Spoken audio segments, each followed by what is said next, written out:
Assalamualaikum warahmatullahi wabarakatuh. Tadi sudah perkenalan, tapi sekarang perkenalan lagi. Nama saya Hartina Ayu Rosita yang biasa dipanggil Admin Tina. Di sini saya sebagai penggantinya. Biasanya manasik umroh dan info keberangkatan ini diisi oleh Pak Randy Barata karena beliau berhalangan hadir, jadi saya menggantikan beliau. Untuk acara kali ini ada dua acara, yaitu info teknis keberangkatan dan manasik untuk keberangkatan di bulan Desember. Jadi manasik ini memang diperuntukkan untuk jamaah yang akan berangkat di bulan Desember di semua kloter. Dan untuk sesi acaranya ada dua. Pertama info teknis yang akan disampaikan oleh saya. Nanti setelah saya menyampaikan info teknis, nanti saya akan menjawab pertanyaan-pertanyaan yang bisa ditanyakan di kolom komentar. Nanti ada beberapa pertanyaan yang akan saya jawab. Untuk yang kedua, ada sesi manasik yang akan disampaikan oleh Ustadz Rinadi. Sama untuk acaranya penyampaian materi manasik, kemudian Ustadz Rinadi menjawab beberapa pertanyaan yang ada di kolom komentar.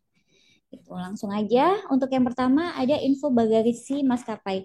Jadi untuk Labaika sendiri bekerja sama dengan berbagai macam maskapai. Jadi seperti yang kalian tahu, Labaika ini spesialis tiket promo. Jadi mana maskapai yang promo itu yang akan kami promosikan gitu. Jadi untuk Etihad, untuk Malindo, Indigo, Oman, Garuda, dan Lion itu bagasinya sama semua 30 kilo, untuk kabinnya 7 kilo. Gitu. Terus untuk Saudi Airline, biasanya yang plus Turki itu Saudi, bagasinya 23 kilo. Untuk bagasi kabin sama 7 kilo. Jadi untuk kabin itu bisa bawa satu aja, satu koper atau satu tas jinjing. Pokoknya satu orang satu untuk kabin. Dan untuk bagasi satu orang juga satu gitu. Jadi untuk bagasi ini satu orang hanya boleh membawa dua, satu untuk kabin dan satu untuk bagasi gitu. Untuk batas ke bagasinya setiap maskapai beda-beda. Ini yang tertulis ini nanti disesuaikan saja dan tidak bisa diakumulasikan gitu. Jadi untuk pesawat campur biasanya plus Turki itu pesawatnya campur Emirates 25 kilo rute Jakarta Istanbul. Qatar 25 kilo, kabinnya semuanya sama 7 kilo ya. Terus untuk Flynas, biasanya Flynas ini rute Istanbul Jeddah, Pegasus juga Istanbul Jeddah 20 kilo, Oman Jeddah Jakarta 30 kilo, Etihad Jeddah Jakarta 30 kilo, Indigo Jeddah Jakarta 30 kilo. Jadi disesuaikan sama rutenya. Lion atau Batik atau Malaysian Airlines bagasinya 20 kilo, kabin 7 kilo untuk rute Jakarta Kuala Lumpur untuk yang transit di Kuala Lumpur. Gitu. Untuk Cina Air ini buat yang plus Cina bagasinya 20 kilo dan kabin 7 kilo karena untuk di bulan Desember ini kami ada yang plus Turki plus Cina. Gitu. Terus untuk agenda keberangkatan, semua keberangkatan meskipun dari Jakarta, dari Juanda atau dari Kuala Lumpur semua berkumpulnya di bandara. Untuk di Jakarta itu tergantung maskapainya. Jadi kalau maskapainya Etihad, Oman, Emirates, atau Saudi biasanya berkumpul di Terminal 3 di Bandara Soekarno-Hatta. Jadi nanti semuanya kumpul di bandara, semua jamaah bertemu dengan tim kami, tim handling kami yang ada di bandara juga. Terus untuk titik kumpul di Bandara T1 atau T2 di Bandara Jakarta itu nanti bisa ditanyakan di grup karena setiap maskapai beda-beda untuk titik kumpulnya yang di Bandara Soekarno-Hatta. Kalau untuk di Bandara Juanda atau keberangkatan yang dari Surabaya itu selalu di Terminal 2 karena penerbangan internasional selalu di Terminal 2. Sama pokoknya datang ke bandara, mengumpulkan semuanya, ketemu sama tim handling kami, sama jamaah lain juga di bandara. Untuk pakaiannya itu memakai seragam labaika. Yang laki-laki memakai kemeja batik, untuk yang perempuan memakai outer batik. Jadi dalamannya bebas. Biasanya sih kalau jamaah pakai hitam dalamannya, cuman bebas mau pakai merah, mau pakai hitam, mau pakai kerudung warna hijau bebas sesuka jamaah. Yang penting seragam batiknya digunakan, dipakai gitu. Terus untuk di Bandara Kuala Lumpur juga berkumpulnya di KLIA 1. Bandara Kuala Lumpur. Jadi biasanya kalau meeting point di bandara itu 4 jam sebelum penerbangan itu harus sudah sampai di bandara, sudah harus berkumpul di bandara. Jadi untuk yang dari daerah luar mau terbang ke meeting point itu usahakan 5 jam sebelum penerbangan selanjutnya harus sudah landing. Karena kan untuk landing kan harus proses bagasi dan lain sebagainya. Jadi paling nggak ada spare waktu sampai ke jam meeting point. Itu. Jadi seandainya nih meeting pointnya jam 10 di Bandara Soekarno-Hatta Terminal 3. Jamaah usahakan landing maksimal jam 9 di Bandara Soekarno-Hatta, entah itu Terminal 2, Terminal 1, atau Terminal 3. Karena kan harus butuh proses untuk pengambilan bagasi, untuk yang landing di Terminal 2 harus pindah ke Terminal 3 gitu. Jadi ada spare waktu biar nggak terlalu terburu-buru gitu. Untuk agendanya di setiap meeting point di semua bandara sama, mengumpulkan koper pada tim handling, menunggu proses check-in, itu akan dibagikan nasi box, jadi jamaah bisa makan dulu sambil menunggu proses check-in. Terus pembagian paspor, briefing, doa bersama, dan foto bersama. Untuk pembagian paspor, karena paspor biasanya dikumpulkan di kantor sesuai dengan keberangkatan. Kalau keberangkatan dari Jakarta dikumpulkannya di Tangerang, untuk keberangkatan dari Surabaya dikumpulkannya di kantor Sidoarjo, dan untuk di Bandara Kuala Lumpur paspor tidak perlu dikumpulkan, jadi dibawa masing-masing gitu. Terus setelah pembagian paspor, briefing, doa bersama, dan foto bersama, langsung bareng-bareng dibimbing sama tim handling kami untuk proses imigrasi dan menuju ruang tunggu pesawat. Kemudian langsung nanti waktu boarding langsung masuk pesawat bareng-bareng gitu. Terus di Bandara Jeddah, untuk landing di Bandara Jeddah langsung proses ke imigrasi dan menuju tempat pengambilan koper. Hanya untuk memastikan kopernya ada. Koper akan dibawa oleh porter atau handling. Jadi kami sudah sewa porter di Jeddah. Jamaah tidak perlu angkat-angkat koper, cuma memastikan aja itu koper saya gitu. Jadi memastikan kopernya ada. Setelah itu keluar bareng-bareng, terus menuju ke bis, langsung menuju ke Madinah. Itu untuk selanjutnya dokumen yang akan dibawa. Dokumen yang akan dibawa paspor dan buku kuning asli. Untuk saat ini penerbangan ke Saudi diwajibkan em, menggunakan buku kuning, diwajibkan ada buku kuningnya dan pastikan buku kuningnya asli. Kalau yang asli biasanya di depan itu ada barcode-nya bisa di-scan. Kalau nggak bisa di-scan itu berarti palsu. Jadi meskipun suntik meningitis, pastikan dulu di klinik atau di rumah sakitnya bahwa buku kuning tersebut asli. Gitu. Terus paspor, masa berlakunya maksimal 6 bulan sebelum keberangkatan. Harus benar-benar diperhatikan untuk masa berlaku paspor. Gitu. Kalau memang kurang dari 6 bulan, sudah mau expired, sebaiknya segera diperpanjang. Karena nanti kalau di luar negeri, dimanapun, itu KTP tidak berlaku. Yang berlaku paspor kalau untuk penerbangan. Tapi tetap KTP dibawa, karena ada beberapa hal yang mungkin di bandara KTP dibutuhkan, di bandara Indonesia. Gitu. Jadi paspor dan buku kuning tidak boleh tertinggal. Dijadikan satu aja, biasanya di staples jadi satu di paspornya untuk buku kuningnya. Gitu. Untuk selanjutnya barang bawaan.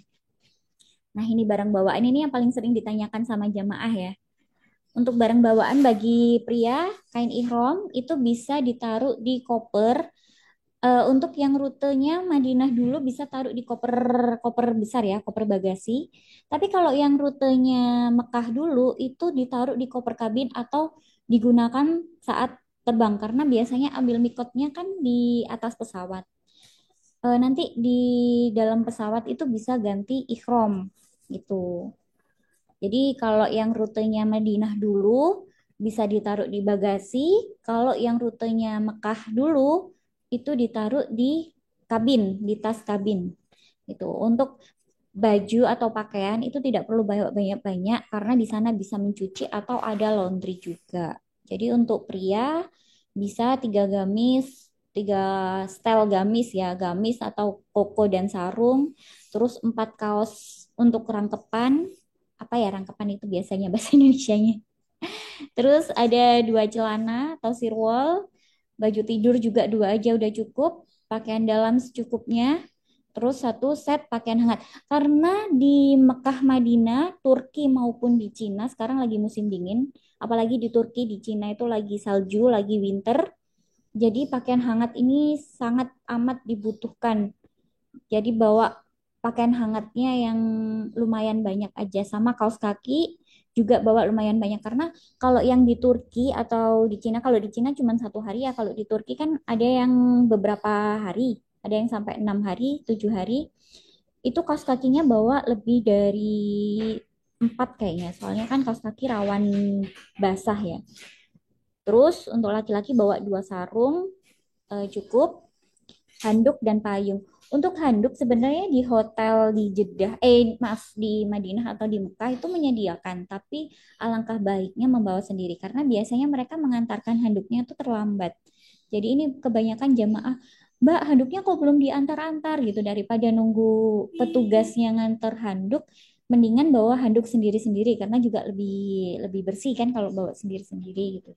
Terus payung juga jangan lupa dibawa karena di Madinah dan Mekah saat ini lagi musim hujan, jadi dibawa payungnya gitu. Terus untuk sepatu, sepatu juga pakailah sepatu yang nyaman, yang nggak gampang basah. Itu sepatu bawa satu aja cukup. Terus bawa sendal sendal jepit. Sendal jepit itu perlu banget, bawa satu atau dua sendal jepit karena nanti ke masjidnya nggak usah pakai sepatu, pakai sendal jepit aja. Itu untuk bagi wanita, bawa mukena yang travel size aja, nggak usah yang gede-gede. Terus gamis, baju dan lain-lainnya itu sama, bawa secukupnya aja karena di sana bisa mencuci. Ini kalau untuk mencuci bisa koordinasi sama teman satu kamarnya ya. Jadi seumpama hari ini Ibu A mencuci, besok Ibu B mencuci kayak gitu, biar karena nggak ada ruang jemurannya, biasanya dijemur di dalam kamar mandi atau nanti diatur sendiri. Jadi gantian aja dalam satu kamar itu. Jangan sampai berantem karena cucian gitu. Untuk bawa baju 3 set gamis polos. Oh ya, untuk gamisnya bawa polos dan warna gelap. Warna putih nggak apa-apa karena putih kan terang. Jangan gunakan gamis yang bermotif atau yang modelnya aneh-aneh kayak ada sayapnya atau bajunya sangat bermotif bling-bling kayak gitu. Usahakan jangan. Jadi disunahkan pakai baju yang berwarna gelap gitu. Terus untuk baju tidurnya 2 atau 3 aja udah cukup. Terus kaos kaki juga dikira-kira aja. Untuk yang plus Turki dan plus Cina bawa kaos kaki yang banyak karena nanti gampang basah gitu. Tapi kalau untuk yang nggak plus, yang reguler, yang langsung ke Mekah, Madinah aja, itu bawa kaos kaki 4 atau 5 udah cukup gitu. Terus ada kaos dalam buat yang mudah berkeringat, bisa disesuaikan kebutuhan. Terus 3 celamis atau celana rangkepan, celana panjang untuk dalaman gamis. Oke, terus pakaian dalam secukupnya, satu set pakaian hangat. Untuk pakaian hangat ini untuk kalau yang tertulis ini satu set pakaian hangat untuk di pesawat ya, karena di pesawat juga dingin. Jadi bawa jaket sama pakaian hangat juga. Terus handuk dan payung penjelasannya sama seperti yang dibawa pria. Usahakan bawa handuk sendiri-sendiri agar tidak menunggu petugas datang untuk membawa handuk. Terus payung karena musim hujan jadi payung perlu dibawa. Atau musim panas pun payung tetap dibutuhkan agar terhindar dari sinar matahari. Gitu. Terus untuk selanjutnya obat-obatan. Nah, kalau obat-obatan yang dibawa itu biasanya obat-obatan umum seperti tolak angin atau antangin buat yang masuk angin, terus multivitamin, vitamin D, zinc, imbus, pokoknya multivitamin yang biasa ibu bapak minum itu dibawa, paracetamol untuk yang eh, badannya demam biasanya, terus antimo buat yang mabuk perjalanan karena kita juga menempuh perjalanan, apalagi yang di Turki itu kan setiap hari pindah kota dan menempuh perjalanannya lumayan panjang gitu. Terus dari Jeddah ke Madinah juga lumayan panjang durasinya. Jadi bawa antimo buat yang sering mabuk darat gitu. Terus analgesic gel itu juga perlu dibawa karena perjalanan kita jalan terus meskipun di Turki ke tempat wisatanya jalan, nanti waktu di masjid juga dari hotel ke masjid lumayan jaraknya sekitar 400 sampai 600 meter. Jadi counterpin sama hot in cream itu sangat diperlukan karena betis rawan capek gitu. Terus sama obat-obatan pribadi yang disarankan oleh dokter bagi orang-orang yang mempunyai maaf sakit khusus. Jadi konsultasi ke dokter, bawa obat cadangan, bawa obat yang banyak di tasnya masing-masing. Itu untuk lain-lain ada alat mandi. Alat mandi untuk yang berupa cairan itu maksimal kalau dimasukkan di kabin itu 100 mili maksimal. Jadi di botolnya pakai botol yang travel size yang ukurannya 100 mili. Gitu. Terus untuk sikat gigi dan pasta gigi, terus deterjen dan wangi-wangian itu sama yang saya jelaskan tadi karena di hotel bisa mencuci di Madinah atau di Mekah ya. Kalau di Turki sepertinya tidak bisa karena setiap hari kita pindah hotel kalau di Turkinya. Jadi nggak bisa mencuci. Gitu butuh 2 atau 3 saset deterjen pewangi untuk mencuci, terus kacamata hitam atau topi atau payung kecil untuk city tour karena meskipun musim hujan atau musim dingin tetap ada panas dari sinar matahari. Terus jangan lupa pakai sunscreen biar terhindar dari sinar UV gitu. Terus bawa radio atau headset untuk mendengarkan kajian atau city tour, terus bawa notes atau alat tulis untuk mencatat kajian-kajiannya, bawa Quran dan sajadah traveling. Eh, yang kecil aja, Qurannya jangan yang besar. Terus bawa colokan universal. Nanti di belakang saya jelaskan colokan universal itu seperti apa. Karena di luar negeri itu colokannya tidak seperti di Indonesia yang 2 kaki. Karena ini kan ada yang plus Turki, ada yang plus Cina, ada yang di Madinah dan Mekah. Di Madinah dan Mekah pun ada beberapa hotel yang colokannya sama seperti di Indonesia 2 kaki, tapi ada juga yang 3 kaki. Jadi colokan universal ini sangat diperlukan.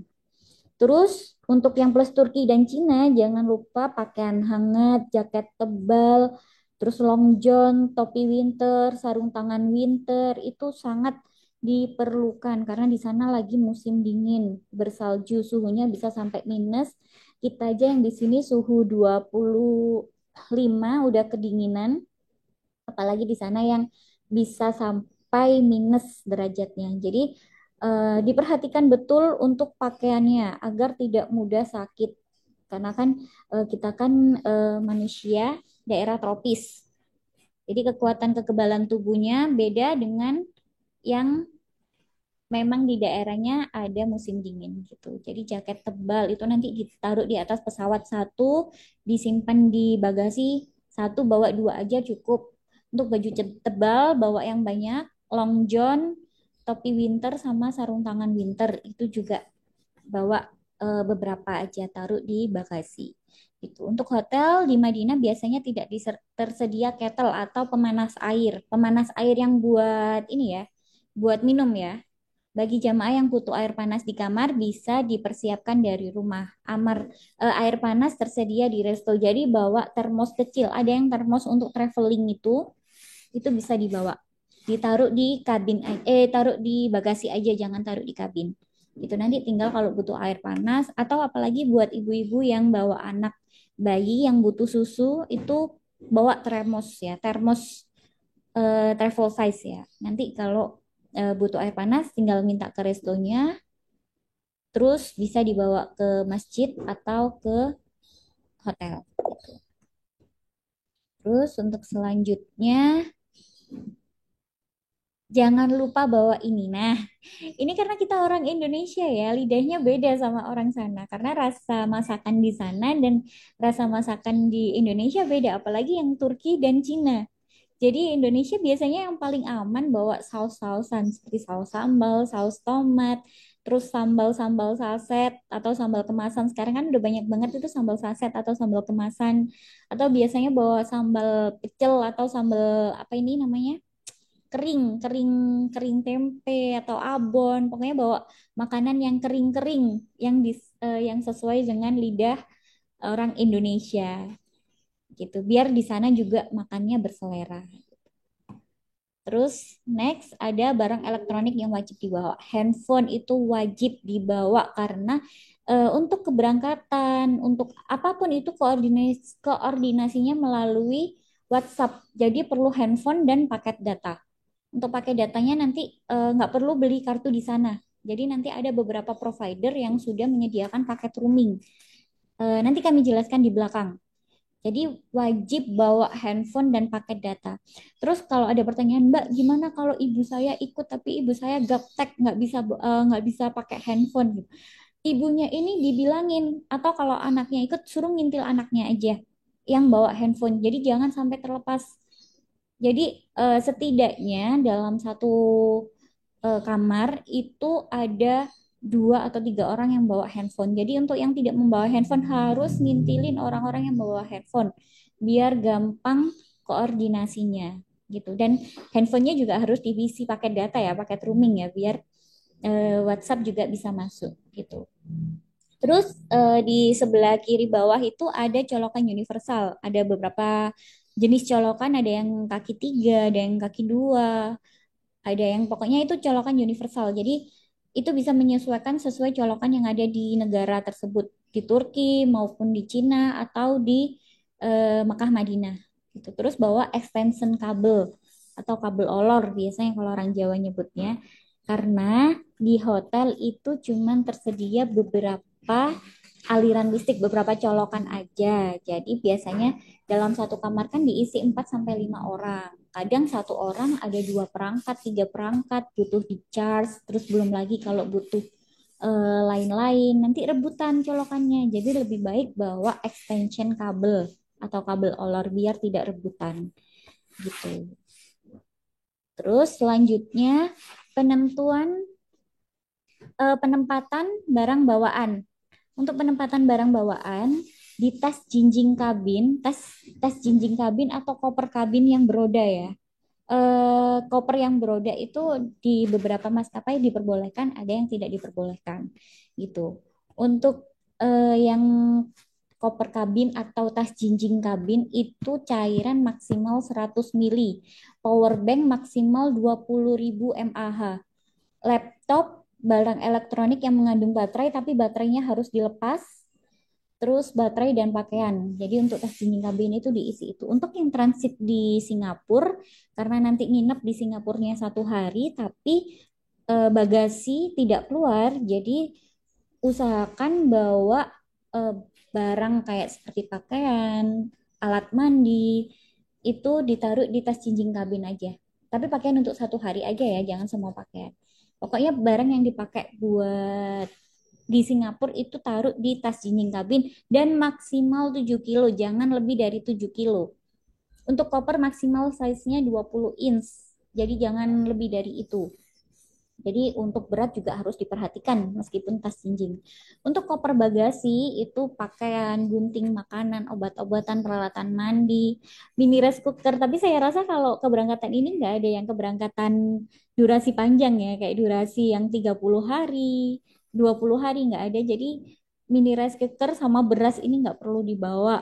Ini diperuntukkan buat yang durasinya panjang gitu. Terus makanan kering seperti yang saya sebutkan tadi, abon, sambal, saus, kecap, jajan, roti atau kering tempe, sambal pecel, pokoknya makanan-makanan itu dimasukkan dalam bagasi saja. Kalau di kabin cukup untuk cemilan di pesawat beberapa aja, jangan terlalu banyak gitu. Terus perhatikan power bank tidak boleh ditaruh di koper. Jadi nanti waktu pengumpulan koper di bandara itu petugas selalu nanyain ada power bank atau enggak. Karena power bank tidak boleh ditaruh di koper, itu sangat diperhatikan ya. Power bank harus taruh di tas jinjing dan maksimal 20.000 mAh gitu. Oh ya, untuk cairan maksimal 100 mili itu petugas biasanya berpatokan pada tulisan yang ada di kemasan. Jadi meskipun di tulisan yang ada di kemasan itu 200 mili, meskipun isinya cuma seperempat atau setengahnya, tetap tidak akan diperbolehkan. Karena yang jadi patokan itu tulisan yang ada di kemasan. Kecuali itu botol kosong ya. Botol spray kosong itu boleh kalau yang 100 atau 150 mili gitu. Jadi lotion, terus cairan sabun mandi itu harus tulisannya yang 100 mili, yang travel size itu. Terus rokok buat bapak-bapak, ini yang perokok maksimal 200 batang, tidak boleh lebih. Jadi tidak boleh bawa yang berslot-slot, itu nggak boleh gitu. Untuk next, ada paket internet atau roaming. Nah, kalau roaming ini biasanya kalau Telkomsel itu bisa dicek di My Telkomsel roaming, terus tinggal pilih destinasinya. Kalau di Turki ada Turki sama umroh haji. Kalau mau umroh haji aja ada juga, terus Cina juga ada. Nanti kalau kesusahan ini bisa minta tolong petugas kami yang ada di bandara atau tim kami yang ada di bandara. Nanti dibantuin. Gitu. Untuk harganya juga bervariasi tergantung durasi dan kapasitas giga atau jumlah kuotanya. Kalau kuotanya besar, durasinya panjang, harganya jelas lebih mahal. Telkomsel ini paling banyak digunakan jamaah ya, karena jamaah kebanyakan menggunakan provider Telkomsel. Gitu. Terus next ada Indosat, itu ada di My IM3. My IM3 itu juga sama, nanti nentukan destinasinya, negara destinasinya, terus tentukan jumlah hari dan kuotanya berapa giga gitu. Terus kalau untuk M3 ini bisa juga untuk telepon. Karena kita kalau telepon biasa bukan telepon WhatsApp dari luar negeri ke Indonesia itu kena paket roaming. Dan itu mahal sekali kalau nggak dipaketkan gitu. Terus ada paket XL, ada di My XL, ceknya. Terus ada Tri juga. Dan untuk paket-paket ini juga selain di aplikasi provider masing-masing, ada juga di Traveloka, di tiket.com, di Shopee, di Tokopedia juga tersedia sebenarnya. Nanti tinggal dicek aja mana yang paling murah dan mana yang sesuai. Disesuaikan aja sama kebutuhan. Dan kalau kesusahan bisa minta tolong ke petugas kami yang ada di bandara. Gitu. Dan ini diaktifkannya di bandara ya, saat di bandara menuju ke negara tujuan. Kalau menuju ke Singapura, berarti dari rute Jakarta Singapura itu sudah harus diaktifkan di bandara. Seperti itu. Terus next untuk info suhu karena saat ini memasuki musim dingin dan musim hujan di Mekah Madinah. Tidak menutup kemungkinan juga di Istanbul Kapadokia hujan. Jadi makanya pakaian juga harus benar-benar diperhatikan. Payung harus dibawa. Di Madinah saat ini suhunya udah lumayan dingin 13 sampai 26 derajat. Untuk di Mekah 20 sampai 32 derajat. Untuk di Istanbul 5 sampai 11 derajat.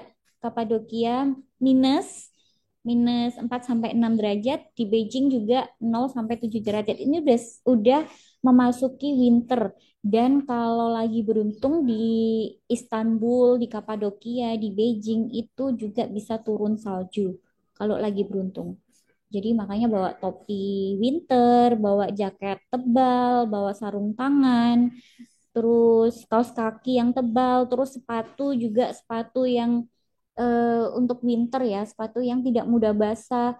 Terus kalau untuk yang perempuan, usahakan tidak memakai sepatu yang berhak terlalu tinggi karena kalau dibuat jalan jauh itu capek di betis kalau haknya terlalu tinggi. Pokoknya usahakan memakai sepatu yang nyaman dan pakaian yang nyaman. Itu. Terus bawa shawl kalau perlu karena kan di Labaika udah dikasih shawl itu bisa digunakan untuk menghangatkan diri. Gitu. Terus selanjutnya penyakit yang sering diderita jamaah. Biasanya jamaah itu karena ini musim dingin juga, jadi paling sering itu demam, batuk, pilek, radang tenggorokan, capek, dehidrasi. Karena dehidrasi ini biasanya karena musimnya terlalu dingin atau terlalu panas. Jadi banyak-banyak minum air putih. Terus demam batuk pilek itu karena kecapean kan biasanya di Indonesia pun kita kalau lagi musim hujan kan sering juga ya demam batuk pilek. Jadi paling umum di sana seperti itu sama sakit capek. Capek itu bukan penyakit ya, tapi pasti itu terjadi capek itu. Jadi bawa hot in cream atau counter pain itu perlu sekali. Terus supaya badan tetap fit, minum air yang cukup, minum air yang banyak, air jangan sampai terlewat, air putih, usahakan air putih ya, jangan terlalu minum yang manis-manis. Terus sedia zam-zam galon juga 5 liter biasanya taruh di dalam kamar. Biasanya kalau beli di sana itu 5 sampai 15 rial per galon. Terus vitamin itu harus diminum, makan teratur, istirahat cukup. Untuk makan teratur dan istirahat, ini jamaah itu sering banget kami ingatkan, Ibu Bapak waktunya makan silahkan makan. Karena kan jadwal di sana kan lumayan padat. Jadi kalau waktunya makan itu harus makan. Meskipun sudah kenyang, itu usahakan perut tetap kemasukan makanan.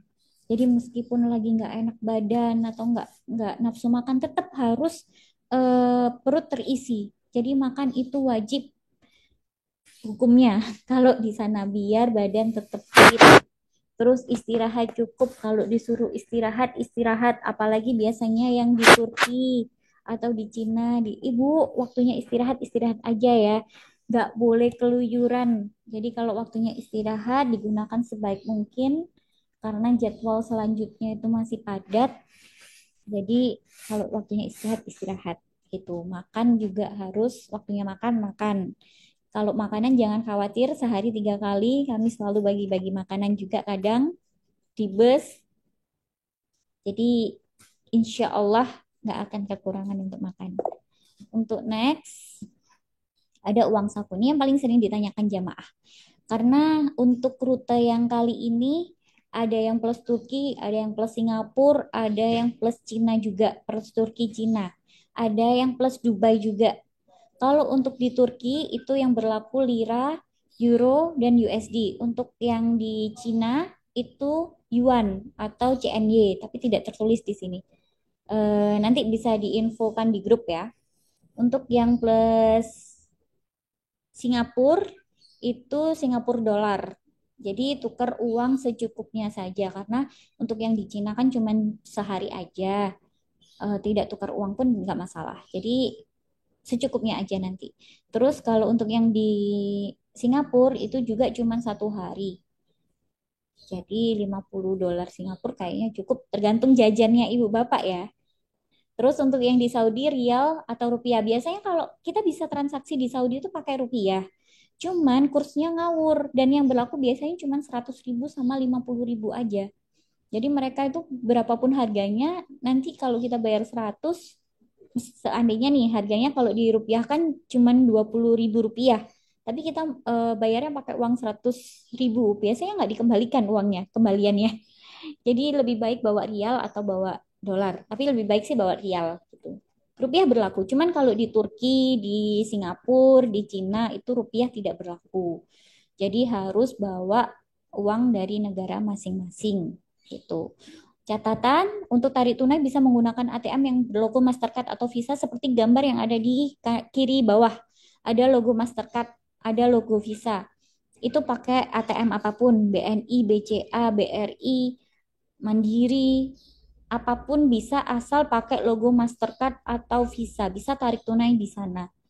Itu kalau seandainya kehabisan uang di sana bisa tarik tunai di negara di Turki, di Saudi atau di Cina atau di Singapura.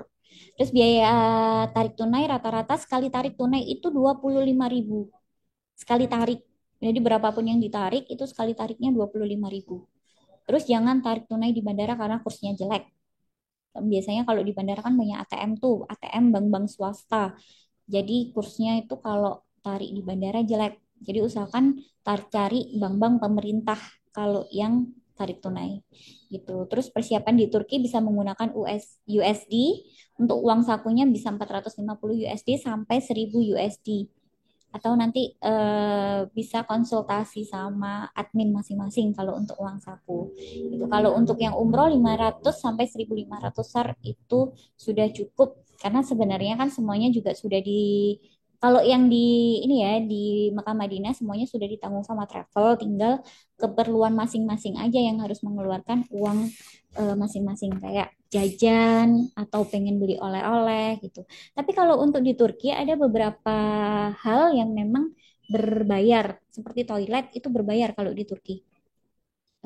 Jadi bawa uang lira itu perlu ya, karena nanti kalau masa ke toilet pakai USD, jadi harus pakai lira gitu. Untuk next ada ID card. ID card ini sebagai pengganti identitas karena kan paspor nanti ketika di negara tujuan itu paspor Maksudnya ketika landing di Jeddah itu paspor dimintain sama Mutawif kita kumpulin jadi satu. Jadi jamaah tidak membawa paspor. Jadi membawanya ID card.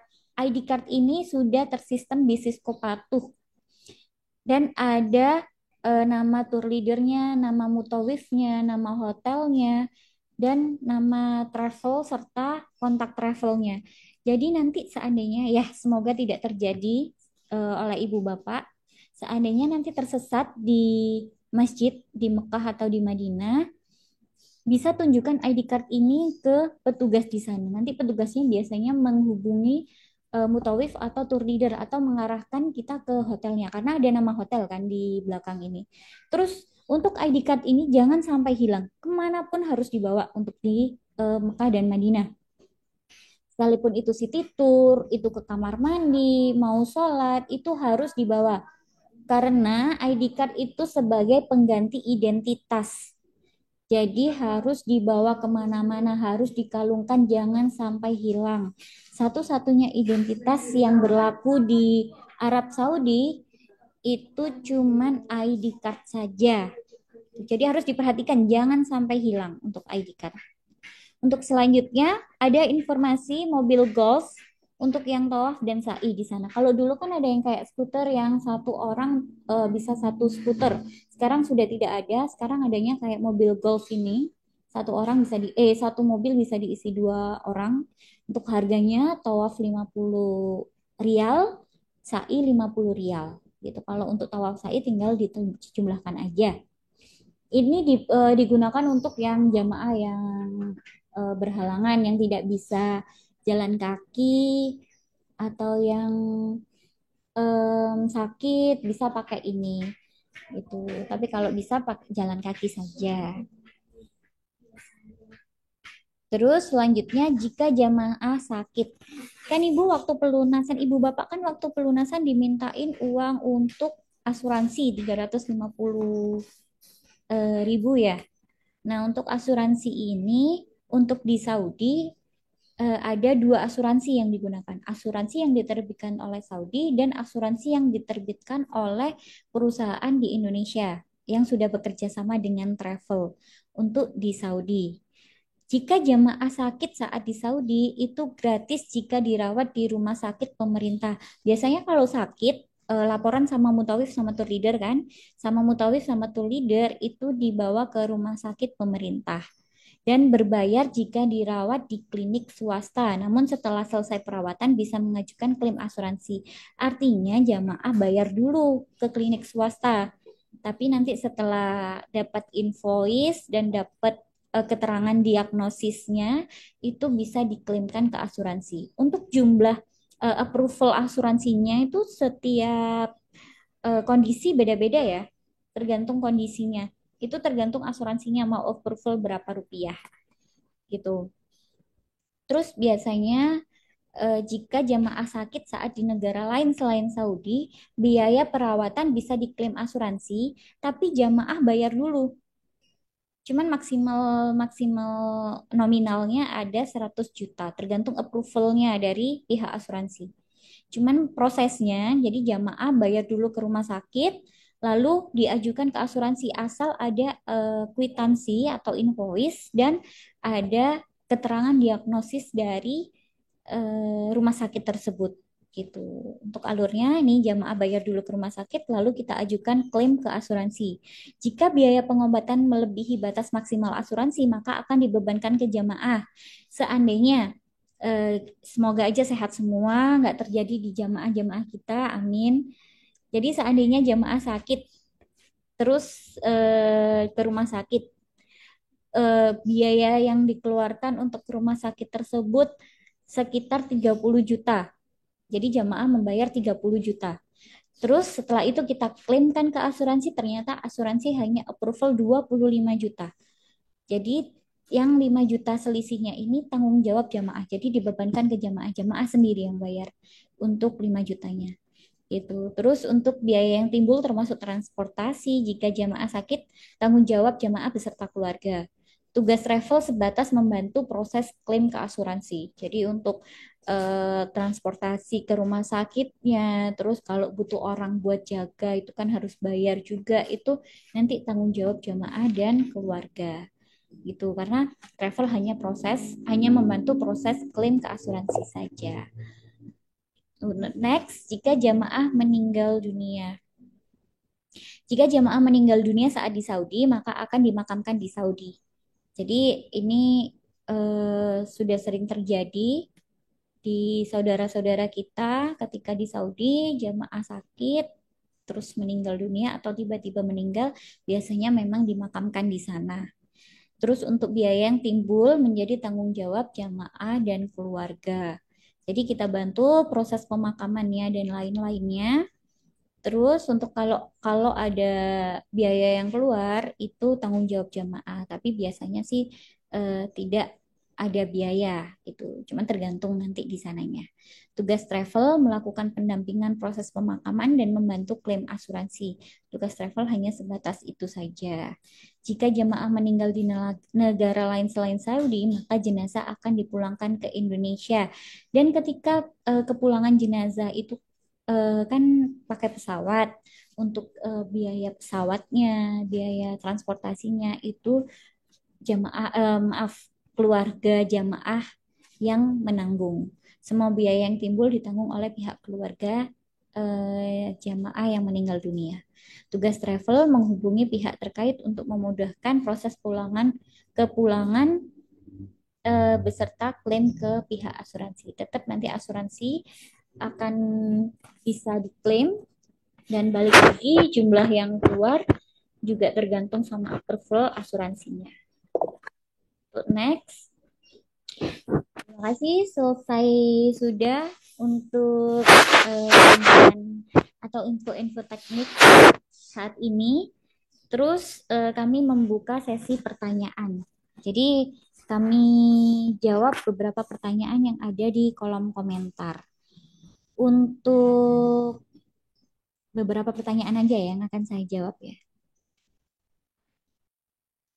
Kalau bawa power bank 30.000 mAh boleh apa enggak? Tidak, karena batas maksimal untuk di maskapai itu 20.000 mAh. Kalau tidak punya 20.000 mAh, enggak usah. Kalau maksudnya kalau punyanya cuma 30.000 mAh, mendingan enggak usah dibawa. Bisa beli lagi di toko online.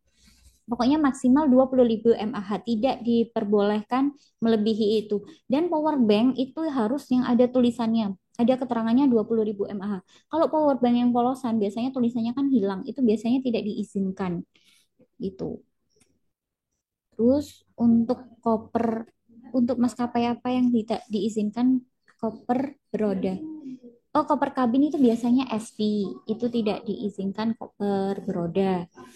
Tapi nanti disesuaikan aja sama ininya. Nanti tanya di lebih jelasnya, tanya di grup aja ya. Terus di Turki pakai sepatu boot perlu nggak? Kalau untuk di Turki pakai sepatu yang nyaman aja. Sebenarnya sepatu boot diperbolehkan pakai sepatu boot, tapi yang haknya yang jangan terlalu tinggi. Karena kalau di Turki kan ke tempat wisatanya juga jalan kaki dan eh, jalannya panjang gitu. Seharian kita bisa jalan terus. Itu kalau haknya terlalu tinggi, biasanya di betis sangat sakit. Jadi usahakan jangan pakai yang hak terlalu tinggi. Terus untuk pertanyaan nanti saya akan jawab di kolom-kolom komentar pertanyaan-pertanyaannya. Untuk selanjutnya bisa langsung ke sesi manasik yang akan disampaikan oleh Ustadz Rinadi. Sebelum saya tutup untuk sesi info teknis ini, saya mohon maaf yang sebesar-besarnya jika ada salah penjelasan atau salah-salah kata. Dan terima kasih sudah mendengarkan dengan seksama info-info teknis ini.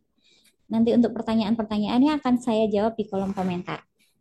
Oke, untuk Ustadz Rinadi, saya persilakan.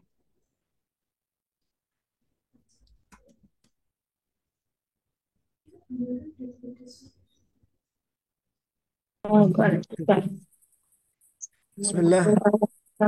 Bismillahirrahmanirrahim. Alhamdulillah Rabbil Alamin. Abdulus salati wa atammat taslim. Ala sayyidina wa maulana Muhammadin. Khatamil anbiya wal mursalin. Wa ala alihi wa sahbihi ajma'in. Amma ba'du.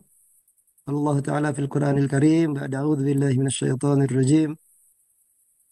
وأذن في الناس بالحج يأتوك رجالا وعلى كل ضامر يأتين من كل فج عميق وقال رسول الله صلى الله عليه وسلم العمرة إلى العمرة كفارة لما بينهما والحج المبرور ليس له جزاء إلا الجنة الحديث أو كما قال. Yang saya hormati, yang saya muliakan, eh, Mas Haji Rendi Barata Putra selaku Direktur dari PT Labaika Cipta Imani. Yang saya hormati, yang saya muliakan, segenap jamaah calon-calon tamu Allah Subhanahu wa taala keberangkatan bulan November. Yang semoga Bapak dan Ibu semua senantiasa diberikan kesehatan dan keberkahan oleh Allah Subhanahu wa taala. Pak Yai, Bu Nyai, Ustadz, Ustazah, semua yang hadir di majelis meeting kita pada malam hari ini tanpa mengurangi rasa takzim kami. Mohon izin perkenalkan saya Nadi, Nadi Abu Rodi. Dalam kesempatan ini saya mendapatkan amanah untuk menyampaikan materi manasik umroh. Oke. Dan mohon izin tidak ada niat menggurui, izinkan kami untuk menjalankan tugas. Baik.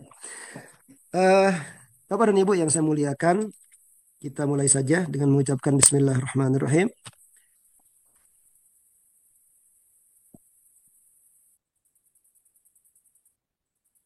Nah, slide-nya belum jalan. Baik, oke. Kita mulai dari tiga bekal penting di dalam kita beribadah, Bapak Ibu. Tentunya kita berangkat menunaikan ibadah umroh ini adalah salah satu bentuk ibadah kita kepada Allah Subhanahu wa taala. Cuman di dalam beribadah tentunya ada aturan, ada hal-hal yang terkait dengan ibadah itu sendiri sehingga ibadah tersebut harapannya akan kabul, akan diterima oleh Allah Subhanahu wa taala. Maka saya mengajak pada mukaddimah ini ya untuk kita memperhatikan tiga hal berikut. Yang pertama adalah kita harus memperhatikan niat kita. Tanyakan kepada hati nurani kita, niat kita sampai korban uang, korban tenaga, korban pikiran, jauh-jauh ke tanah suci Mekah Madinah itu untuk apa? Ya, Untuk harus apa? kita Ha? tata dulu. Kita Untuk niatkan apa semuanya kita? untuk mengabdi, untuk beribadah pada Allah Subhanahu wa taala. Sebab dalam sebuah apa namanya itu riwayat dikatakan kam min amalin yatasawwaru bi surati amalid dunya wa yasiru bi husnin niyati min amalil akhirah. Betapa banyak amalan-amalan yang kelihatannya nampak seperti perbuatan duniawi, tetapi menjadi perbuatan ukhrawi karena husnin niyah, karena baiknya niatnya orang yang melakukan. Tapi sebaliknya Bapak Ibu, betapa banyak perbuatan-perbuatan, amalan-amalan yang kelihatannya ukhrawi, ya, ibadah kelihatannya, tapi menjadi amalan dunia, tidak mendapatkan apa-apa. Sebabkan apa? Bisuin niyah, karena niatnya yang kurang tepat. Makanya saya mengajak kepada kita semua, ayo tata niat kita, niat ibadah untuk mendapatkan rahmat dan ridhonya Allah Subhanahu wa taala. Yang kedua, Bapak Ibu yang saya muliakan, bekal pentingnya adalah ilmu. Ya, bekal pentingnya adalah ilmu. Sebagaimana yang diterangkan ulama, fakullu man bighairi ilmin ya'malu a'maluhu mardudatun la tuqbalu. Maka setiap orang yang melakukan amalan tanpa ilmu, dikhawatirkan amalan tersebut merdudah, ditolak, la tuqbalu, tidak diterima oleh Allah Subhanahu wa taala. Tentunya kita tidak pingin, Bapak Ibu tidak pingin sudah jauh-jauh dari Indonesia ke Tanah Suci, habis biaya puluhan juta dan sebagainya, meninggalkan pekerjaan, keluarga dan sebagainya, tetapi ibadah umrohnya mardut, ditolak. Karena apa? Karena tidak adanya ilmu di dalam melakukan amalan ibadah tersebut. Sehingga Bapak Ibu yang saya muliakan, harapan kami kita bisa belajar bareng-bareng pada malam hari ini, mulai dari awal sesi sampai terakhir nanti. Insya Allah nanti ada dua sesi juga ya. Ada sesi pemberian materi dan sesi tanya jawab nanti di akhirnya gitu. Baik, itu yang kedua Bapak Ibu. Jadi harus ada ilmu. Makanya ini kita sharing ilmu. Semoga dengan ilmu ini nanti bisa menjadikan ibadah umrohnya Bapak Ibu mabrur insya Allah. Yang ketiga Bapak Ibu adalah ikhlas. Ya, ikhlas ini adalah cita-cita yang paling tinggi kita dalam beribadah. Sebagaimana yang diperintahkan oleh Allah Subhanahu wa taala, "Wa ma umiru illa liya'budullaha mukhlishina lahuddin." Dan tidaklah kami memerintahkan kalian kecuali untuk beribadah kepada Allah mukhlisin lahuddin, benar-benar ikhlas, tulus karena Allah Subhanahu wa taala, karena mengharapkan rahmat Allah Subhanahu wa taala. Baik, ini tiga bekal utama kita Bapak Ibu. Bismillah, saya lanjutkan. Nah, selanjutnya adalah tiga tempat utama yang direkomendasikan Rasulullah Sallallahu Alaihi Wasallam. Dalam sebuah riwayat, Rasulullah mengatakan, ya, wala tushaddir rihalu illa ila thalathati masajid, Masjidil Haram, wa Masjidil Aqsa, wa masjidi.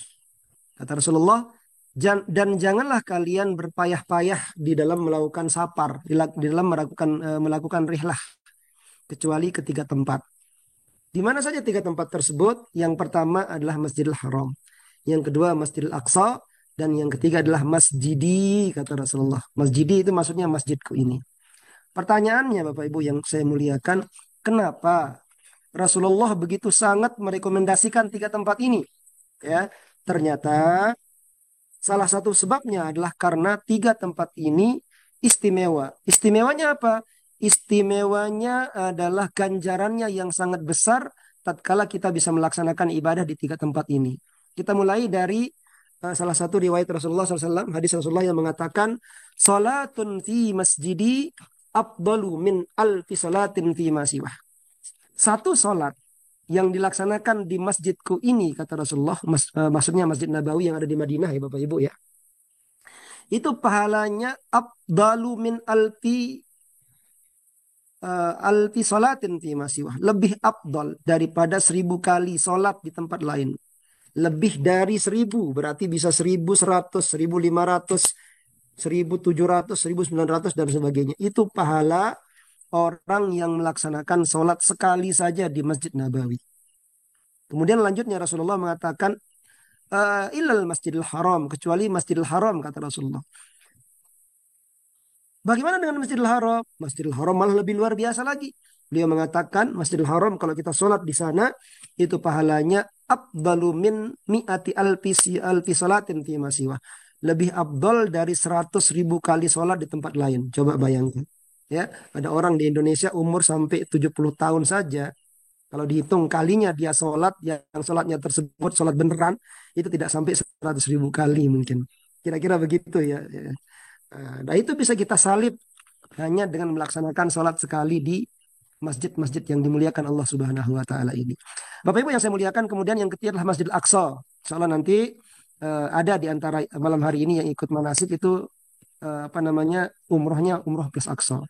Kami termasuk nanti insya Allah akan mendampingi jamaah grup 1 ya, keberangkatan tanggal 3 untuk sama-sama berziarah ke masjid yang sangat dimuliakan Allah yaitu Masjid Al-Aqsa ini. Baik Bapak Ibu yang saya muliakan, selanjutnya, ini sebagai motivasi kita ya, betapa Allah Subhanahu wa taala sangat menyayangi kita.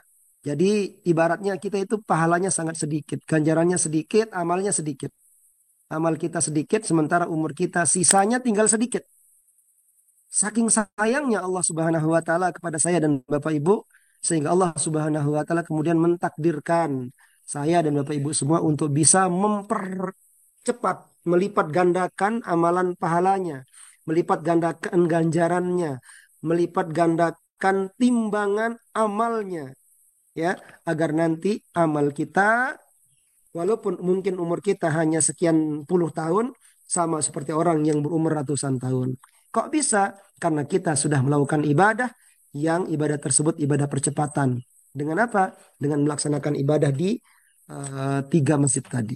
Ini yang harus kita syukuri Bapak Ibu. Bersyukurlah ada orang yang amalnya itu cuma sedikit ya karena dia hanya bisa melaksanakan ibadah di Indonesia saja atau di luar tempat yang tiga ini. Sementara Bapak Ibu semua insya Allah nanti akan diizinkan oleh Allah Subhanahu wa taala untuk bisa sujud, bisa sholat di Masjidil Haram, bisa berhalwat, bisa bermunajat di Masjid Nabawi insya Allah. Baik, selanjutnya Bapak Ibu yang saya muliakan, kita masuk ke materi pokok daripada manasik kita pada malam hari ini. Ada sekitar 5 materi pokok yang nanti insya Allah akan saya sampaikan. Yang pertama yaitu tentang syarat, syarat umroh. Yang kedua rukun umroh. Yang ketiga wajib umroh. Yang keempat sunnah umroh. Dan yang terakhir larangan dan dam. Mari kita bahas satu persatu. Bismillah. Kita mulai dari rukun umroh. Rukun umroh nanti ada 5. Ya. Yang pertama niat. Niat itu nanti di miqat. Miqat itu tempat kita mengambil niat. Yang kedua adalah tawaf. Tawaf di mana? Tawaf di Ka'bah. Kemudian yang ketiga sa'i. Sa'i di mana? Sa'i antara Safa dan Marwah. Kemudian yang keempat tahallul. Tahallul di Bukit Marwah atau di hotel juga nggak apa-apa. Dan yang terakhir tertib. Ini rukun. Monggo kita bahas satu persatu. Bismillah. Kita masuk ke rukun umroh yang pertama yaitu niat umroh ya, niat umroh. Nah, ini jadi begini Bapak Ibu, ini sedikit cuplikan ya, sedikit cuplikan eh nanti insya Allah semua grup ini akan memulai perjalanannya di Tanah Suci itu dari Madinah dulu. Beberapa hari di Madinah, kemudian akan melaksanakan umroh pertamanya ke Mekah gitu. Nah, secara teknis biasanya begini. Satu hari, misalnya besok ya, misalnya besok kita akan berangkat menuju ke Mekah untuk melaksanakan umroh. Maka hari ini bisa sore, bisa malam, kami tim dari PT Labbaika Mutawib ya akan kemudian mengumumkan ke jamaah agenda manasik pemantapan. Ini yang offline ini. Nanti kita akan mengadakan manasik pemantapan. Bisa dilihat videonya Bapak Ibu. Nah ini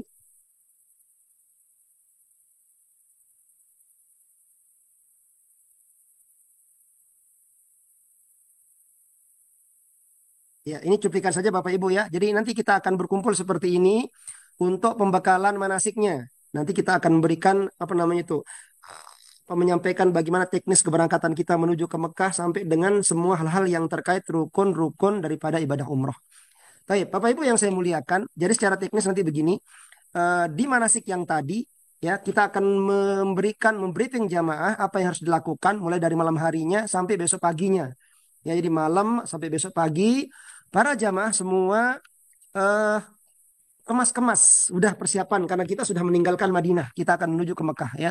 Kemas-kemas pakaiannya semua segala macam, kemudian kopernya ya kopernya nanti kalau sudah selesai kemas-kemas itu ditaruh di depan kamar masing-masing ya taruh depan kamar masing-masing pagi itulah pagi kira-kira jam-jam 8 jam 9 itu sudah selesai sudah beres semua packing-packingnya dari malam hari jelas Bapak Ibu ya baik kemudian urusan koper selesai nah sekarang urusan yang kaitannya dengan sunnah-sunnah ihram ya. Nah, sebelum kita melaksanakan niat ya, niat rukun yang pertama tadi, maka ada beberapa sunnah yang harus kita laksanakan. Di mana di sini saya tulis sebelum kita berniat dan sesudah kita berniat. Sebelum niat, nanti Bapak Ibu disunahkan untuk melakukan mandi. Mandinya seperti mandi besar ya. Di mana mandinya Pak Ustadz? Di hotel. Ya, di hotel. Kemudian ia bercukur, memakai wewangian, memotong kuku, kemudian langsung berpakaian ihram. Saya ulangi, langsung berpakaian ihram. Setelah itu Bapak Ibu yang saya muliakan, kapan berpakaian ihramnya? Ya besok berarti kan besok pagi gitu kan. Sekitar jam-jam 9 itu udah semuanya jamaah sudah ready, sudah mandi sunnah, sudah cukur-cukur, sudah memakai uangnya dan sebagainya. Nah, menjelang waktu zuhur ya, sekitar jam 10 ya, jam 10 pagi atau jam 11 gitu, semua jamaah berkumpul di lobi. Sekitar jam 11 itu restoran nanti buka makan di restoran, makan siang, ya kan? Nah, selesai makan siang kemudian jamaah turun dan nanti bis sudah nunggu di depan hotel. Ya, jamaah langsung masuk ke hotel, masuk ke apa namanya itu, masuk ke bis untuk koper-kopernya segala macam tadi itu sudah kami kondisikan. Sudah ada tim, jadi nggak usah bingung. Ya, Bapak Ibu cukup santai makan saja di situ. Ya, selesai makan kumpul lagi. Nanti kami arahkan untuk sama-sama naik ke bis. Kapan? Tadi menjelang waktu zuhur. Ini bagi jamaah yang berangkat menuju ke Mekah sebelum zuhur. Tapi kalau yang setelah zuhur berangkatnya nanti dia kondisional nanti akan diumumkan juga oleh multawibnya ketika melaksanakan manasik. Saya lanjutkan ya. Jadi semua jamaah sudah ready berpakaian ihram semua. Saya ulangi, semuanya sudah dalam kondisi berpakaian ihram. Ya, naik bis kemudian menuju ke mikot. Ya, mikotnya di mana? Untuk Madinah yang datang dari Madinah itu nanti mikotnya niat ihramnya itu di Bir Ali. Ini bagi jamaah yang menggunakan bis. Oke. Nah, bagi jamaah yang menggunakan kereta cepat, nanti kita akan melaksanakan niat ihram itu di kereta. Nanti akan ada pengumuman dari petugas kereta cepat ya yang ada di Madinah untuk kita sama-sama mengambil niat ihram di sana. Ya, jelas ya? Baik.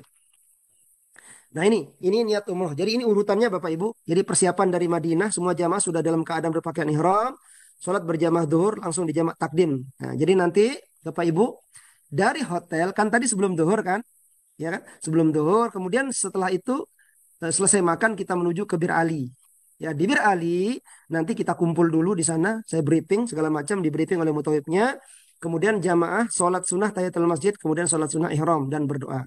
Terakhir, yang paling kanan ini menuju bus, berniat di bus atau halaman masjid memperbanyak talbiyah. Nah, nanti gini. Nah, ini Bapak Ibu. Ini sedikit cuplikan ya. Dan nanti Bapak Ibu semua yang saya muliakan, Bapak Ibu akan kumpul seperti ini. Ini di halaman Masjid Bir Ali. Ini di Bir Ali ini tempatnya. Saya kumpul seperti ini. Kami akan mengecek Bapak Ibu semua akan memberikan arahan-arahan ya. Kemudian kita akan menuju ke masjid. Bagi yang batal wudhunya nanti kita sama-sama ke kamar mandi, kemudian keluar dari kamar mandi, yang bapak-bapak silakan sholat bareng-bareng, ya ibu-ibu sendiri sholatnya gitu. Nah, dari masjid kita akan melaksanakan sholat duhur berjamaah, kemudian kita jamak takdim. Saya ulangi, di masjid nanti kita akan sholat duhur berjamaah, kemudian kita jamak takdim. Setelah selesai sholat wajib, baru kemudian kita melaksanakan sholat sunnah ihram. Setelah sholat sunnah ihram, kemudian Bapak Ibu berkumpul lagi seperti ini, ya, berkumpul seperti ini lagi. Nanti kami akan berikan pengarahan seperti ini, ya.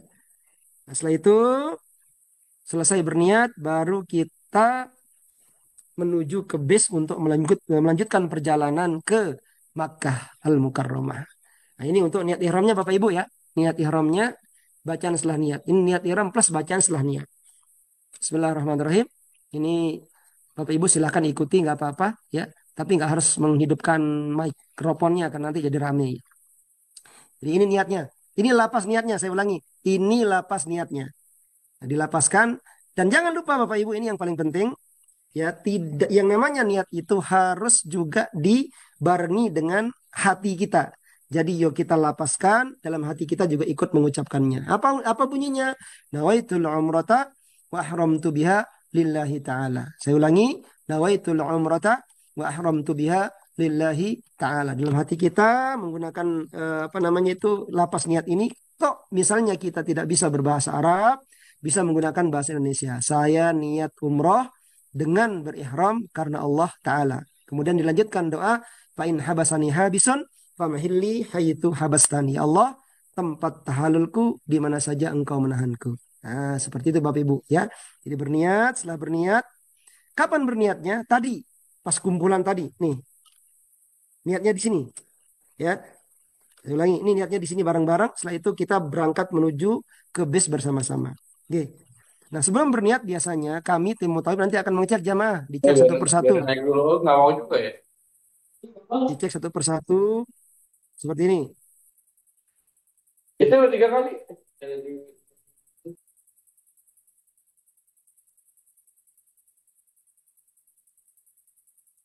Baru masuk Ini tadi Pak. seperti ini. Jadi kami Udah. mengecek kondisi jamaah. Bagaimana, apakah masih ada bapak-bapak yang menggunakan pakaian berjahit dan sebagainya seperti itu. Baru kemudian apa namanya ibu-ibu juga seperti itu.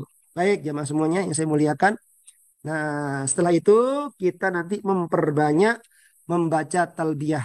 Sejak kapan? Sejak kita selesai niat ihram tadi. Bagaimana lapasnya? Lapasnya insya Allah semuanya sudah hafal ya. Labbaik Allahumma labbaik. Labbaik la syarika laka labbaik. Innal hamda wan ni'mata laka wal mulk la syarika lak. Ini kita baca bolak-balik Bapak Ibu ya. Kita baca bolak-balik terus. Mulai dari niat ihram tadi sampai dengan setibanya kita nanti di Mekah untuk melaksanakan rukun umroh yang kedua yaitu tawaf. Bapak Ibu yang saya muliakan, terkait talbiyah. Ini ada satu hal penting yang mungkin harus kita bahas juga ya. Jadi kata labbaika ini adalah lapas ataupun jawaban sebetulnya jawaban dari panggilan Allah Subhanahu wa taala kepada kita dan kita jawab dengan mengucapkan labbaika. Jadi ceritanya ya tadi di awal sesi saya sempat membaca salah satu ayat di firman Allah Subhanahu wa taala yang berbunyi, A'udzubillahi minasyaitonirrajim, wa adzin fin nasi bil haji ya'tuka rijalan wa ala kulli dhamirin ya'tina min kulli fajjin 'amiq. Kata Allah Subhanahu wa taala kepada Nabi Ibrahim alaihissalam ketika itu. Ketika Nabi Ibrahim alaihissalam rampung membangun Ka'bah, ya selesai bangun Ka'bah, sudah ready Ka'bahnya siap untuk dipakai. Allah memerintahkan kepada Nabi Ibrahim untuk memanggil umat manusia dengan sabdanya, ya Ibrahim. Kira-kira gitu bahasanya. Adzim fin nasi bil haji. Panggil manusia untuk melaksanakan haji. Ya tuka rijalan. Maka akan datang kepadamu orang-orang dengan berjalan kaki. Ala kulli dhamirin, dari berbagai penjuru yatina min kulli fajjin amik. Akan datang kepadamu dengan berbondong-bondong. Nah, seperti itu. Kira-kira firman Allah Subhanahu wa taala memerintahkan kepada Nabi Ibrahim untuk memanggil umat manusia. Maka Bapak Ibu yang saya muliakan, tatkala Nabi Ibrahim memanggil umat manusia pada saat itu, dijelaskan dalam salah satu kitab tafsir, ternyata kita menjawab panggilannya Nabi Ibrahim alaihissalam. Walaupun saat itu kita masih berada di alam ruh, ya, kita jawab panggilannya Nabi Ibrahim, panggilan Allah sebetulnya, ya, panggilan Allah lewat Nabi Ibrahim dengan mengatakan labbaik Allahumma labbaik, ya Allah, kami penuhi panggilanmu ya Allah, kami penuhi panggilanmu ya Allah, la syarikalak, tidak ada sekutu bagimu, labbaika, kami penuhi panggilanmu ya Allah. Innal hamda, sungguhnya segala puji, wa ni'mata, segala kenikmatan, lak, hanya milikmu, wal mulka, kerajaan, la syarikalak, ya, kerajaan juga milikmu ya Allah, la syarikalak, tidak ada sekutu bagimu. Ini pujian kita, ya, pujian kita kepada Allah Subhanahu wa taala. Kita sambut panggilan Allah Subhanahu wa taala dengan penuh syukur, penuh khusyuk Bapak Ibu. Kenapa? Ya Allah, dari sekian juta orang yang ada di Indonesia, Bapak Ibu lah yang dipilih oleh Allah Subhanahu wa taala untuk mendapatkan bonus yang sangat luar biasa. Apa bonusnya Pak Ustadz? Ya kita baca hadis lagi di bawah ini. Kata Rasulullah sallallahu alaihi wasallam, "Ma'ahalla muhillun wala kabbara mukabbirun illa busyira," kata Rasulullah. Tidak ada orang yang bertahallul, tidak ada orang yang bertahlil, tidak ada orang yang bertalbiyah, tidak ada orang yang bertakbir, kecuali kata Rasulullah busyira, akan diberi kabar gembira. Sahabat nanya kepada Rasulullah, "Ya Rasulullah, bil jannah, ya Rasulullah, apakah dengan surga?" Kemudian Rasulullah menjawab, "Naam." Artinya apa Bapak Ibu? Tatkala Bapak Ibu sedang bertalbiyah, sejatinya ya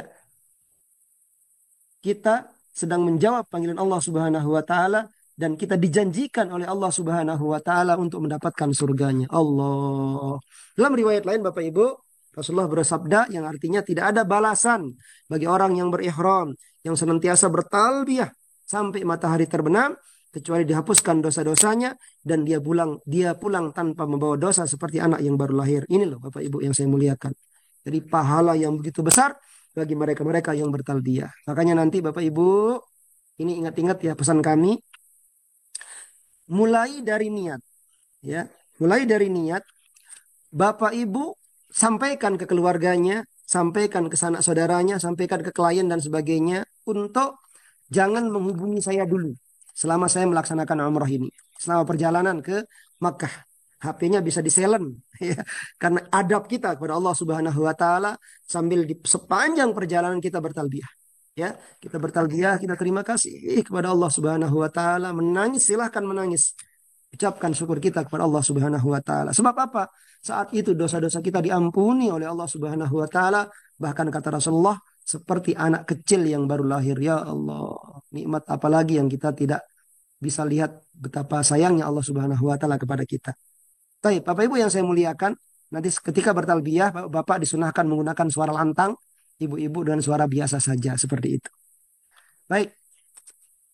Nah, ini hal yang perlu diingat. Ada beberapa larangan yang harus diingat, dan larangan ini mulai berlaku, Bapak Ibu, ketika kita sudah berniat ihram. Ya, mulai berlakunya. Apa? Yang pertama, haram hukumnya memakai pakaian berjahit. Ya tidak boleh, ya tidak boleh ada jamaah yang menggunakan singlet, menggunakan celana, tidak boleh. Kemudian yang kedua, maaf saya ulangi Bapak Ibu. Jadi larangannya di sini saya bagi menjadi tiga. Yang pertama larangan khusus pria, yang kedua larangan khusus wanita, dan yang ketiga larangan bagi pria dan wanita. Ya saya mulai dari pria dulu. Bapak-bapak monggo didengarkan, ya. Bapak-bapak, nanti bapak-bapak ketika dalam kondisi berihram, jangan sampai menggunakan pakaian berjahit. Satu. Dua, jangan sampai menggunakan sendal atau sepatu yang menutupi mata kaki. Tiga, jangan sampai menggunakan penutup kepala. Haram hukumnya Bapak. Kalau dilanggar nanti Bapak kena dam. Itu Bapak-Bapak. Ibu-ibu dua saja. Ya, dua yang khusus bagi ibu-ibu apa? Ibu-ibu tidak boleh menggunakan cadar. Pak Ustadz, tapi cadaran sudah lama sejak saya masih kecil. Gak apa-apa, nanti cadarnya tetap wajib dilepas, bisa ditutupi. Maaf, mulutnya itu dengan menggunakan masker nggak apa-apa. Tapi niatnya jangan niat masker jadi cadar ya. Niati masker itu untuk melindungi dari debu. Kemudian yang kedua adalah menggunakan kaos tangan. Haram bagi wanita menggunakan kaos tangan. Maka tangannya harus terbuka sampai mana? Sampai pergelangan tangan sini. Itu boleh diperlihatkan ketika sedang melaksanakan umroh. Nah, itu tadi untuk laki-laki dan perempuan. Nah, sekarang larangan bagi laki-laki dan perempuan, Bapak Ibu. Ya, haram hukumnya menggunakan wewangian. Yang kedua memotong kuku dan rambut haram. Yang ketiga memotong pohon. Yang keempat berburu.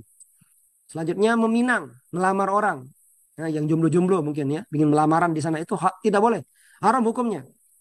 Ya, kemudian yang keenam menikah atau menikahkan. Apalagi ini, nikah atau menikahkan dalam kondisi berihram, ya, hukumnya haram. Bahkan ada ulama yang mengatakan nikahnya tidak sah. Saya ulangi, ada ulama yang mengatakan nikahnya tidak sah. Tapi yang masyhur, nikahnya sah tapi hukumnya haram. Ya, dia berdosa dan dia juga terkena dam. 7. Bercumbu. Ini bagi suami istri nih. Ya, bagi suami istri, kalau sedang dalam kondisi berpakaian ihram, maka harus jaga jarak.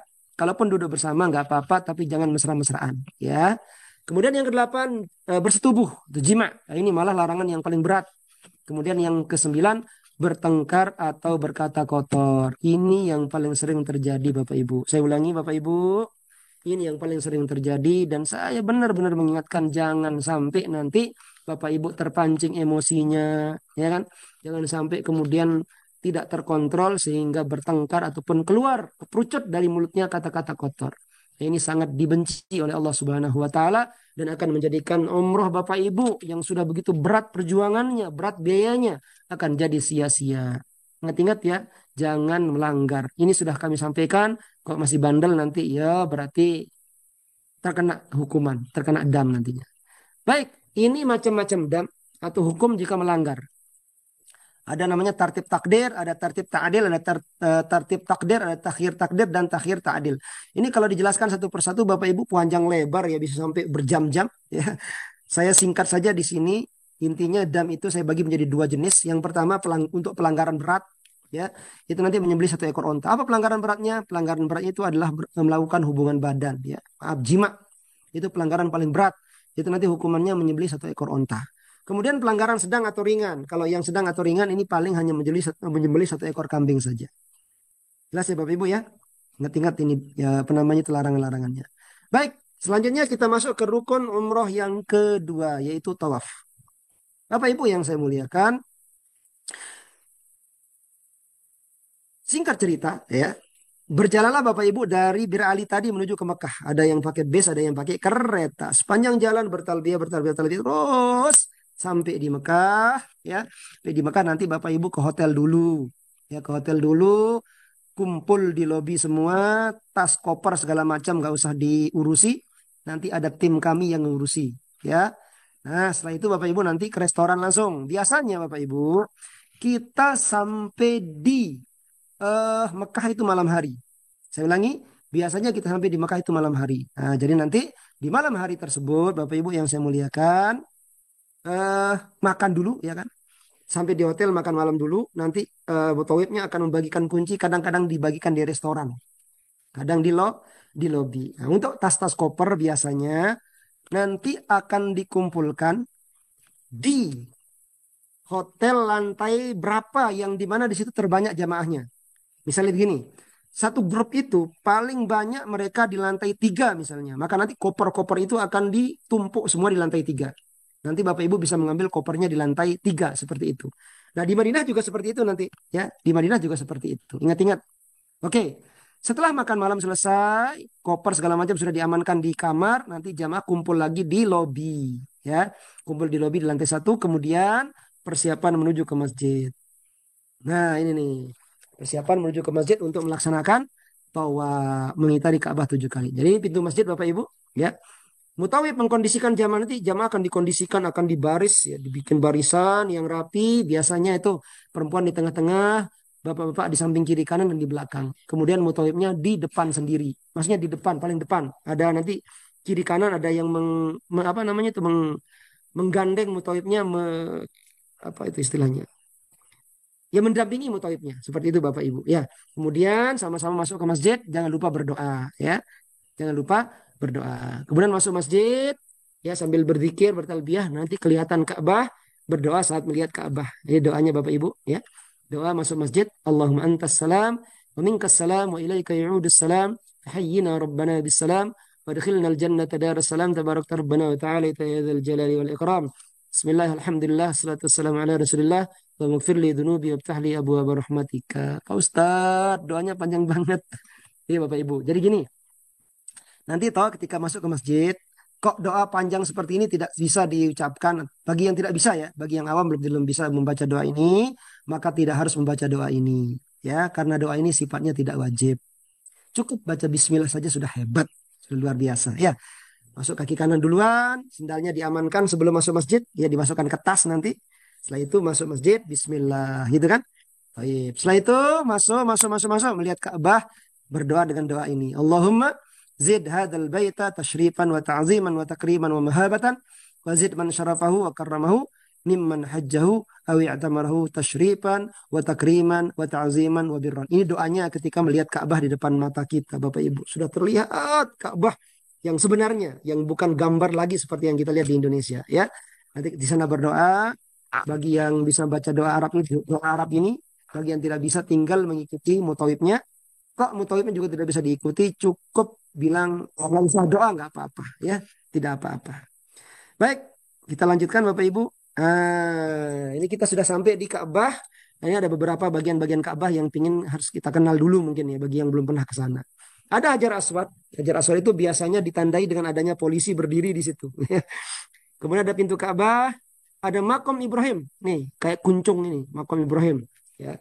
Makom itu bukan maknanya kuburnya Nabi Ibrahim, bukan. Tapi tempat berdirinya Nabi Ibrahim, bekasnya di situ masih ada yang dulu ketika beliau membangun Ka'bah.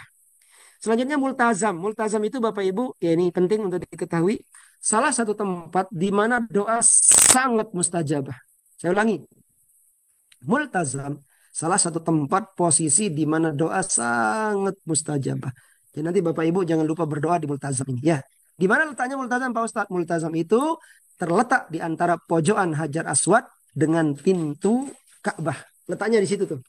Nanti bisa berdoa sebanyak-banyak di situ, ya sebanyak-banyaknya insya Allah mustajabah. Selanjutnya Hijr Ismail ke bawah nih, Hijr Ismail yang model U ini namanya Hijr Ismail, dan yang terakhir Mizab Ar-Rahman. Mizab Ar-Rahman ini talang emas. Oke, ini apa namanya komponen-komponen Ka'bah. Baik Bapak Ibu, nah, ini untuk putaran tawafnya ya.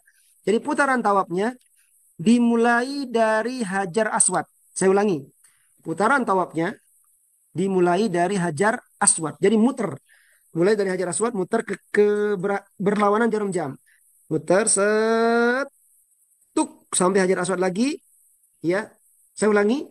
Mulai dari Hajar Aswad. Ketika kita akan mulai tawaf, nanti tangannya diangkat. Kemudian kita mengucapkan Bismillahi Allahu Akbar dengan sambil mengecup tangan kita. Jadi sebetulnya Bapak Ibu, Hajar Aswad itu sunnahnya itu dipegang. Dipegang, dicium sunnahnya. Cuman karena kondisi kan rame banget, full ya, rame banget, tidak memungkinkan kalau kita harus mencium Hajar Aswad, maka cukup hanya dengan melambaikan tangan. Ini video aja bisa dilihat, maaf. Nah, seperti ini.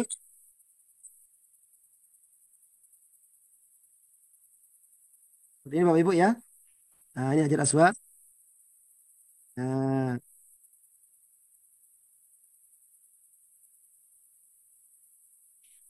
salam.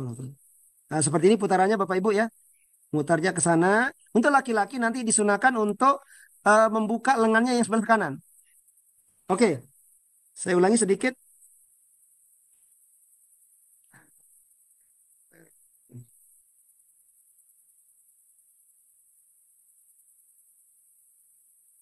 Nah ini Bapak Ibu. Ini ada ada garis warna biru ini. Jadi ini sebentar saya terangkan dulu. Ini kan ada 4 pojokan. Ya, ada 4 pojokan. Ini yang merah ini Hajar Aswad yang ada garis merahnya. Ini. Dari sinilah tawaf dimulai, Bapak Ibu. Tawaf dimulai dari sini. Jangan lupa angkat tangannya ketika Bapak Ibu sejajar di sini. Ketika sejajar dengan Hajar Aswad. Saya ulangi dikit. Nah, ini nih. Ini. Kartonnya saya letakkan persis di sejajar Hajar Aswad. Nanti di sini tangannya dilambaikan, ya, kemudian dikecup sambil membaca Bismillahi Allahu Akbar. Kemudian melanjutkan perjalanan mengikuti tanda panah yang merah ini. Baik. Nah, pojokan ini namanya Hajar Aswad. Pojokan yang di depan ini namanya rukun Iraqi namanya.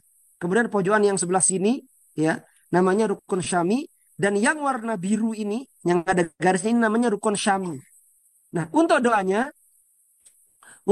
Bapak Ibu, selama kita muter ini tidak ada doa yang mesti itu yang dibaca, ya. Jadi doanya bebas sebetulnya gitu.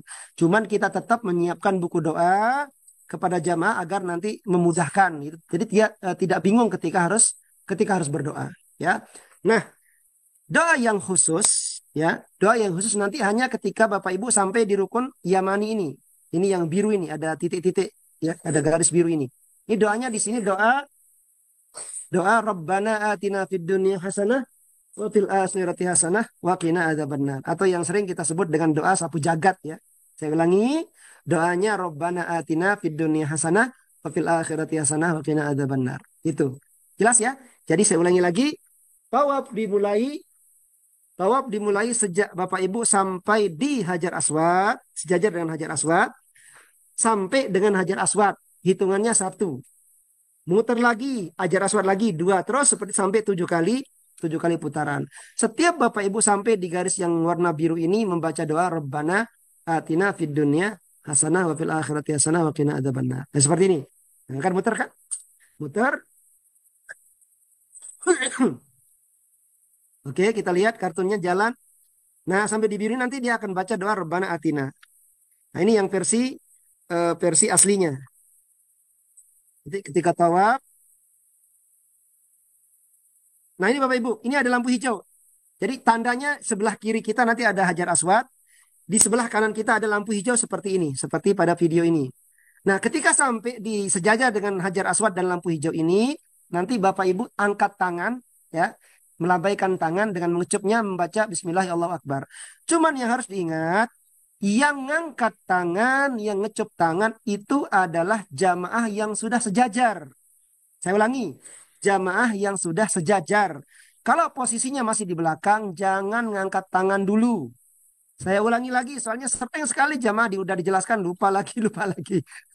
Mohon maaf.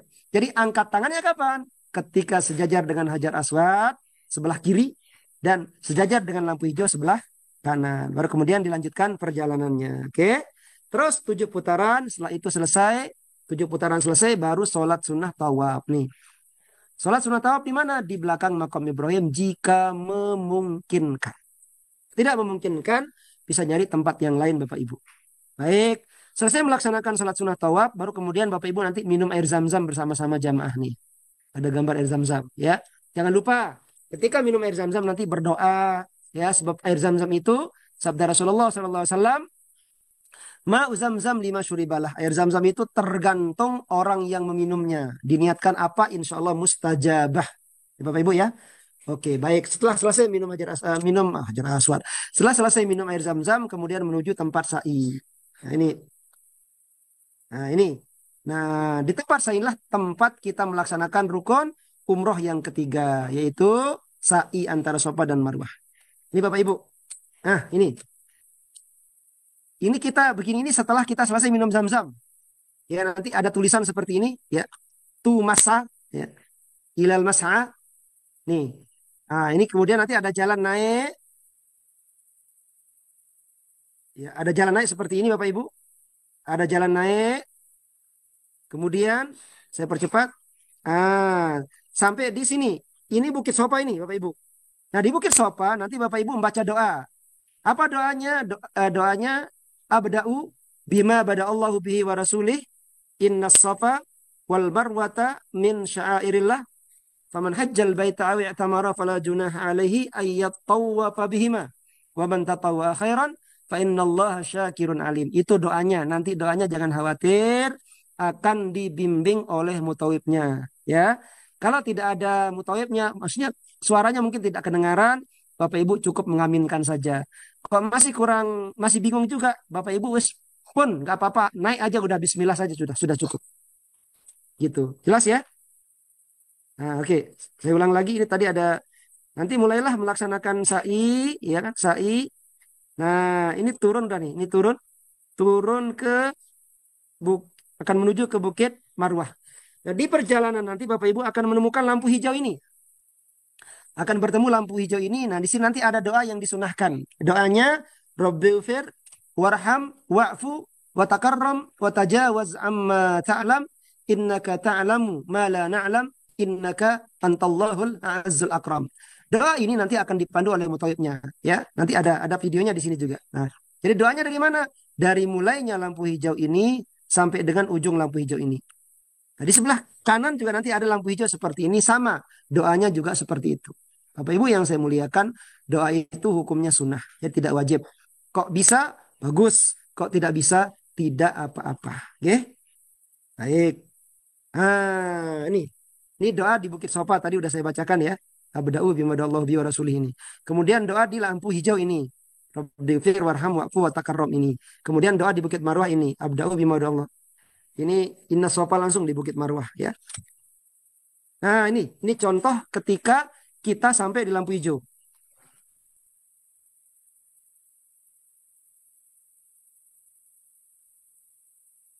Nah, ini kita lari-lari kecil seperti ini bagi laki-laki.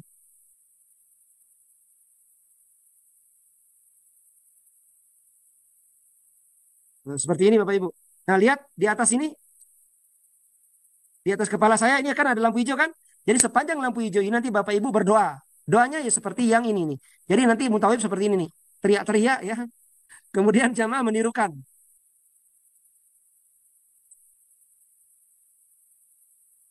Nah, jelas ya? Nanti Bapak Ibu bisa menirukan doa daripada eh, doa daripada mutawibnya gitu. Oke. Untuk putaran sa'i ya, untuk putaran sa'i saya tunjukkan dulu wajah saya biar bisa dilihat. Untuk putaran sa'i Bapak Ibu, caranya yang tangan saya yang kali ini sopa, anggap sopa ya. Sopa ini marwah. Sopa marwah satu, marwah sopa nih dua, sopa marwah tiga, marwah sopa empat, sopa marwah lima, marwah sopa enam, sopa marwah tujuh. Itu cara ngitungnya. Beda dengan tawaf. Kalau tawaf kan hajar aswad, muter, tak hajar aswad satu, muter lagi, tak hajar aswad dua kan begitu. Kalau tawaf, kalau saya enggak. Misalnya kemarin ada jamaah kami itu yang muter waktu sa'i itu 14 kali. Muter 14 kali. Wah, pulang-pulang itu dari umroh orangnya sambat ke saya, Pak Ustadz, itu orang saya 14 kali tuh muternya katanya. Pegel-pegel gitu kakinya. Tujuh bu, saya gitu kan. Lo kata Bu Kaji kok 14 kali katanya. Nah, itu mungkin waktu manasik seperti kita ini orangnya tidur mungkin ya. Orangnya ngantuk mungkin gitu. Nah, ini harus dipahami Bapak Ibu ya. Saya ulangi, muternya dari sofa ke marwah satu, marwah sofa dua, sofa marwah tiga, marwah sofa empat, sofa marwah lima, marwah sofa enam, sofa marwah tujuh. Jadi berakhirnya di Bukit Marwah. Oke, selesai sa'inya. Nah, sepanjang perjalanan tadi, ketika sampai di lampu hijau, membaca doa yang tadi saya teriak-teriak itu sama jamaah itu. Itu doanya. Jangan khawatir, nanti bisa mengikuti mutawibnya. Kok apa namanya mutawibnya tidak bisa diikuti, bisa baca buku panduan. Kok tidak bisa baca buku panduan, nggak usah doa, nggak apa-apa. Karena hukumnya tidak wajib, gitu ya. Tapi sebaiknya ya berdoa, gitu. Baik, saya kecilkan lagi nih. Nah, sekarang kita ke rukun umroh yang keempat, yaitu tahallul. Nah, ini tahallul nanti ada dua Bapak Ibu. Ada motong sebagian rambut, ya. Sebagian saja minimal 3 helai. Kemudian bagi wanita jangan tahlul depan laki-laki yang bukan mahramnya. Sebaiknya dipotong oleh sesama sesama wanita. Bapak Ibu, untuk tahlul ini tadi saya sampaikan minimal 3 helai. Sunahnya gundul. Kalau bisa gundul gitu. Cukup selesai. Ini pesan penutup dari kami, Bapak Ibu. Kenapa kami menyampaikan ini sebagai pesan penutup? Agar Bapak Ibu nanti ingat-ingat, dieman-eman, ya, dieman-eman. Jangan sampai kemudian gara-gara kita tidak kuat, gara-gara kita tidak kuat menahan emosi kita, kita bertengkar. Kita merasa, "Oh, saya, ya, larangan-larangan umroh dilanggar semua. Tidak mau diatur oleh mutawif dan sebagainya. Ini nanti akan menghilangkan pahala yang tadi harusnya jannah itu jadi gagal jannah gara-gara apa yang kita lakukan tadi. Jadi sekali lagi, tolong dijaga baik-baik ibadahnya, jangan dirusak. Ya, yang paling besar potensinya merusak ibadah umroh kita itu ada tiga. Umroh atau haji kita. Dan itu kata Allah Subhanahu wa taala, ya. Apa? Satu, la rafatha wala fusuqa wala jidala. Rapes, omongan-omongan kotor, omongan-omongan jorok, rapes. Wala fusuka, kelakuan-kelakuan yang tidak pantas. Ketika tawaf, ya, orang-orang kalau ada wanita-wanita cantik sengaja disenggol-senggol misalnya, ya. Ya, atau mungkin ibu-ibu, ya, ada apa namanya itu, orang-orang gagah-gagah ganteng tinggi-tinggi, ya, misalnya, wah, ini kalau dibandingkan sama suami saya ini jauh nih, misalnya seperti itu, misalnya, nauzubillah min dzalik. Ini namanya pusuk, ya. Kemudian apa? Jidal. Ini yang paling sering terjadi. Saya ulangi, jidal, jidal. Jidal itu berdebat, ya. Jidal itu berdebat, adu argumen. Kadang-kadang antara mutawif dengan jamaah, karena jamaahnya mungkin seorang kiai, ya, jamaahnya mungkin orang yang di kampung dihormati, dielu-elukan dan sebagainya. Ketemu dia dengan mutawif yang masih muda. Mutawif menyarankan, "Bapak, ini kita begini-gini nanti ya gini-gini dan sebagainya." Dia nggak mau ikut. Ah, saya lebih pintar daripada mutawif dan sebagainya. Kok ada sesuatu yang kemudian mutawif dia kurang cocok dan mutawifnya kemudian diajak dia berdebat dan sebagainya. Bisa kadang seperti itu. Kadang dengan sesama jamaah yang lain, ya. Ada yang kadang-kadang tuh teman sekamarnya dia orang kampung, orang desa misalnya. Ya, dia orang kota, orang kampung tidak terbiasa menggunakan WC duduk. Lupa dia menyiram, kemudian si orang kota ini marah-marah ngajak gelut kelahi dan sebagainya. Ini semuanya tolong nanti diperhatikan Bapak Ibu. Ya, dijaga yang sabar, ya, yang ikhlas, yang pokoknya eman-eman lah, ya. Eman-eman, laksanakan ibadahnya dengan khusyuk, dengan ikhlas, dengan tenang. Insya Allah kami doakan semoga ibadah Bapak Ibu semua diterima oleh Allah Subhanahu wa taala dan Bapak Ibu semua pulang ke tanah air membawa ibadah umroh yang mabrur, yang apa? Yang seperti janji Rasulullah, yang laisa lahu jazaun illal jannah. Yang tidak ada balasannya kecuali surganya Allah Subhanahu wa taala. Ya. Oh, iya. Oke, selesai. Sekarang kami akan menjawab pertanyaan. Ya. Bismillah. Mana nih pertanyaannya? Kita mulai dari pertanyaan pertama. Bismillah. Kereta cepat. Oh, kereta cepat ini.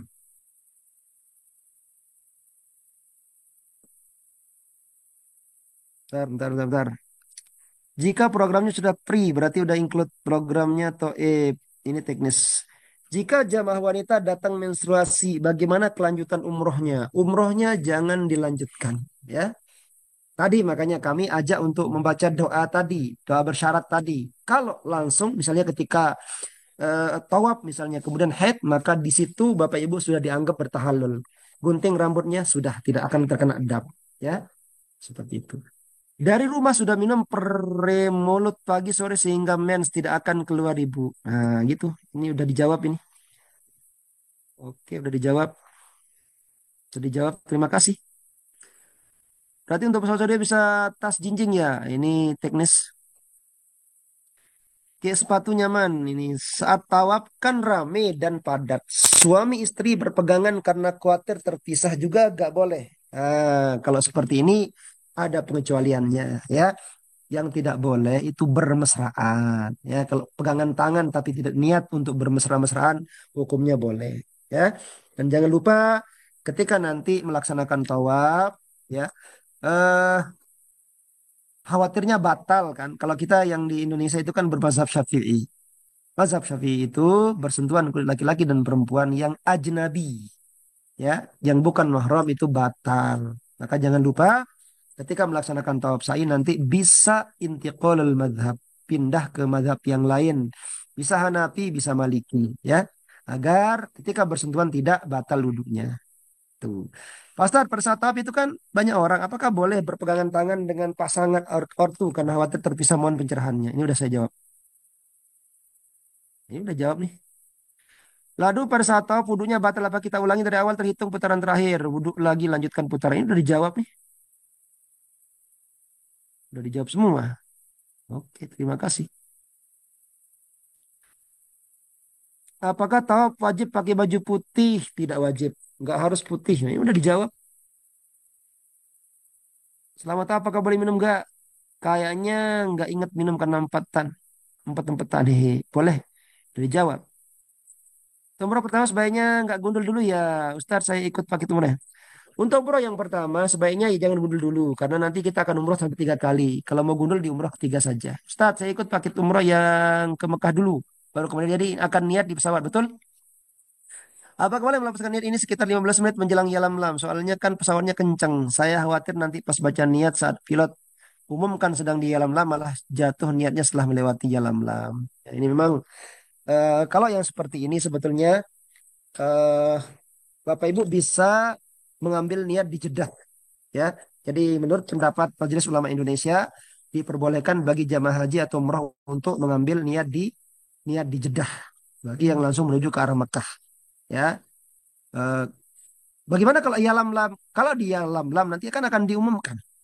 Akan diumumkan oleh petugas. Nah, kalau diumumkan oleh petugas, mestinya mereka sudah paham. Mereka sudah bisa memahami apa namanya itu titik tepatnya Yalam Lam itu ketika jamaah sudah siap untuk berniat. Gitu, ya. Jadi Bismillah saja diyakini, Insya Allah tempatnya itu persis di Yalam Lam. Gitu. Apakah mungkinkah sholat di Jir Ismail? Harus ngantri dan sebagainya. Agak susah, tapi memungkinkan. Umrah plus pergi pesawatnya pakai apa Kak? Kalau Saudi kok repot sekali ya koper kabinnya nggak boleh yang beroda. Ya gitulah ini. Kalau yang tanggal 16 sih ya Saudi saya kloter ini.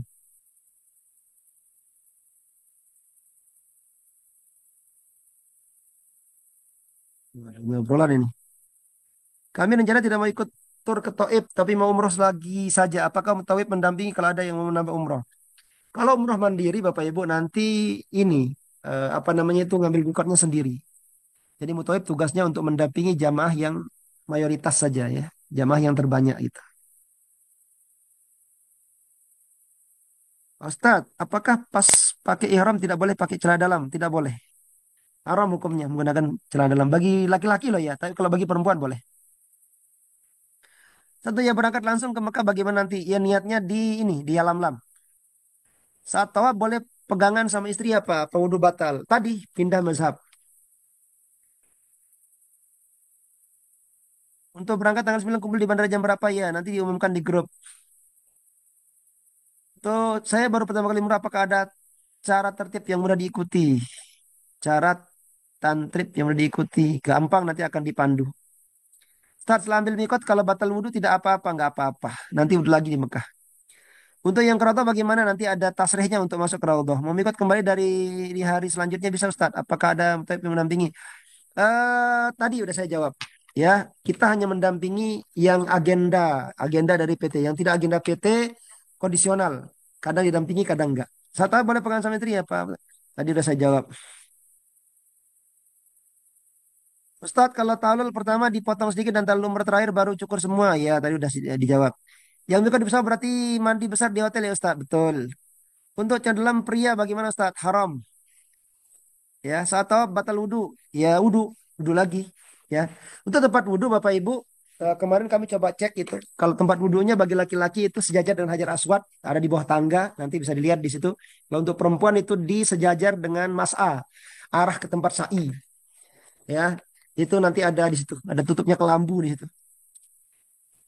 Oke, apakah bisa bawa tas jinjing untuk umroh ketiga ini teknis?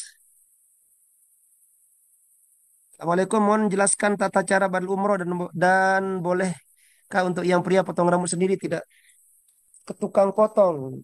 Tata cara umroh badal nanti akan dipandu mutawib ya, akan dipandu mutawib untuk niatnya. Kemudian potong rambut sendiri boleh. Ustaz, jika sa'i juga wajib dalam keadaan berwudu, tidak wajib kalau sa'i. Yang wajib hanya tawaf. Cara pindah mazhabnya bagian Pak Ustadz. Ya tinggal niat dalam hati. Saya niat pindah mazhab gitu. Mau jelaskan tata cara badal umroh. Ini sudah saya jawab. Ustadz, penggunaan wangian atau parfum gimana Ustadz? Haram hukumnya kalau sudah niat niat umroh. Tapi kalau sebelum niat boleh. Apa sekarang jadinya udah nggak bisa cium hajar aswad? Sebetulnya boleh cium hajar aswad. Bisa. Cuman jangan ketika berihram. Ya, ketika dalam kondisi berihram. Kalau sudah selesai umroh boleh. Dan saya jawab, izin bertanya jika selesai kegiatan umroh apakah boleh masih berdiam di masjid haram dan pulang sendiri ke hotel? Oh, sangat boleh, boleh, boleh, boleh. Atau apa wudhu ke tempat wudhu jauh, bagaimana cara wudhu dalam masjid dengan hemat air menggunakan air zam-zam atau botol spray? Udah dijawab juga. Oh, mantap.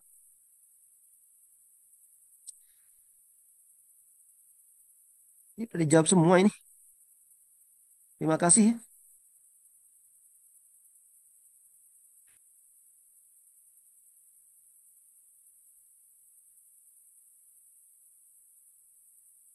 Udah dijawab semua nih. Pak Ustadz, tadi tasrih dari Rora, apakah bisa juga daftar lagi daftar tasrih sendiri via aplikasi? Boleh, bisa daftar. Cuman kalau pakai aplikasi kadang dapat, kadang enggak. Maaf Ustadz, umrah wajib berapa kali dilakukan? Umroh jatahnya 3 kali, umroh jatah. Umroh wajib untuk diri sendiri ya sekali. Saat sekarang kan online. Ada celana dalam pria tanpa jahitan. Bolehkah itu dipakai? Larangannya adalah menggunakan pakaian berjahit. Kalau tidak berjahit, boleh. Apakah Taib nanti mandu kita ke Raudhoh? Ya, dipandu, diantar. Ustadz, apakah ada taksi 24 jam ke Arafah? Waktu acara bebas? Ada. Ustadz mau pencerahannya tata cara wudhu pakai air botol spray. Oke, ini pertanyaan bagus nih. Tolong jamaah perhatikan ya. Ini apa anunya saya perbesar nih. Ada yang nanya, bagaimana cara wudhu pakai spray? Kalau jamaah. Nah, nih. Sebentar, sebentar, sebentar. Sini dulu nih. Allah.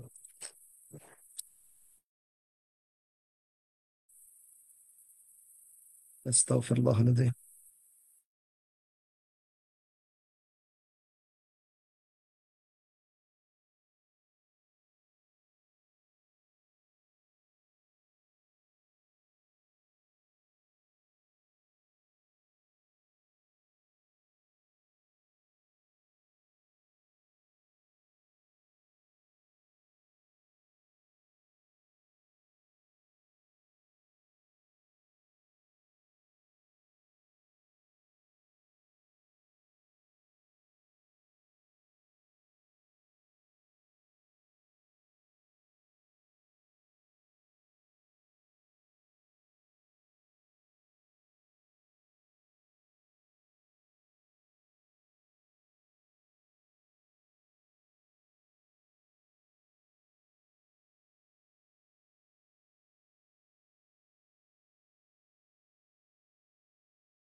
Saya ulangi jamaah ya. Saya ulangi. Tadi gak jelas. Jadi disemprot, ya disemprot, ser ser ser gitulah ya, semprot. Tangannya nyentuh sambil hati niat. Saya niat wudhu, ya. Saya niat wudhu menghilangkan dosa kecil karena Allah. Tangannya nempel terus di wajah, tempel. Jangan dilepas, jangan begini-begini, jangan begini-begini. Tapi tak terus ratakan, nempel terus tangannya. Kalau dilepas nanti mustakmal ya. Sudah. Semprot lagi 3 kali. Udah rukun pertama wajah sudah. Rukun satu niat wajah sudah. Tangan semprot juga, semprot semprot semprot, ratakan ya, ratakan. Kiri juga begitu ratakan. Kepala sedikit aja tuh, ya sedikit aja. minimal 3 helai kalau mazhab Syafi'i. Kemudian kaki, telinga tidak wajib. Ya, nanti kalau masih belum jelas akan dibantu oleh mutawifnya. Itu tata cara wudhu menggunakan spray. Ya, mana-mana tadi. Kalau sholat dan rukun umroh membawa tas berisi sandal, bolehkah? Boleh. Sandalnya selepas lah ya. Boleh tapi sebaiknya dilepas.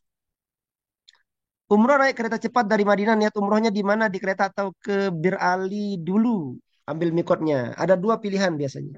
Terkadang kita langsung ke Bir Ali, ya kalau waktunya masih ngatasi. Kalau nggak ngatasi, langsung kita niat nanti di stasiun kereta. Nanti akan dipandu oleh petugas kereta di situ. Jadi MUI-nya Arab Saudi, Majelis Ulamanya Arab Saudi itu sudah memutuskan mengeluarkan fatwa bahwa boleh hukumnya berniat di stasiun kereta yang ada di sana. Ya tentunya dengan banyak sekali dalil dan pertimbangan-pertimbangan yang apa ya, yang sifatnya membolehkan untuk mengambil mikot di stasiun tadi, gitu. Ya, satu, Pak, saya pakai umroh 3 kali untuk sendiri, 2 untuk ortu, 3 untuk diri sendiri lagi. Boleh nggak, Ustaz? Pak, saya paket umroh 3 kali, 1 untuk diri sendiri, 2 untuk ortu, 3 untuk diri sendiri lagi. Boleh nggak, Ustaz? Boleh, nggak apa-apa. Ya, boleh. Tapi syaratnya orang yang dibadalkan itu 3. Yang pertama, orangnya sudah meninggal dunia. Ini jumhur. Yang kedua, orangnya sakit keras. Pokoknya sudah koma, tidak ada harapan hidup. Ini boleh dibadalkan. Yang ketiga, orangnya sudah tua renta. Pokoknya sudah tidak ada harapan bisa berangkat umroh saking uzurnya misalnya. Ini boleh juga untuk dibadalkan. Kira-kira seperti itu. Ya. Bolehkah kita pergi sendiri, misal mau ke Madinah lagi atau ke Raudhah lagi? Kalau kita sudah di Mekah, mau ke Madinah lagi, wah, kayak apa itu? Ya, perjalanan dari Mekah ke Madinah sekitar 5 jam. Jadi bolak-balik. Nanti ada kegiatan lagi di Mekah bersama dengan jamaah lain. Tidak memungkinkan, kecuali dalam kondisi berada di Madinah itu. Dijawab nih. Start, suara suara hilang. Ini suara saya kedengaran jamaah.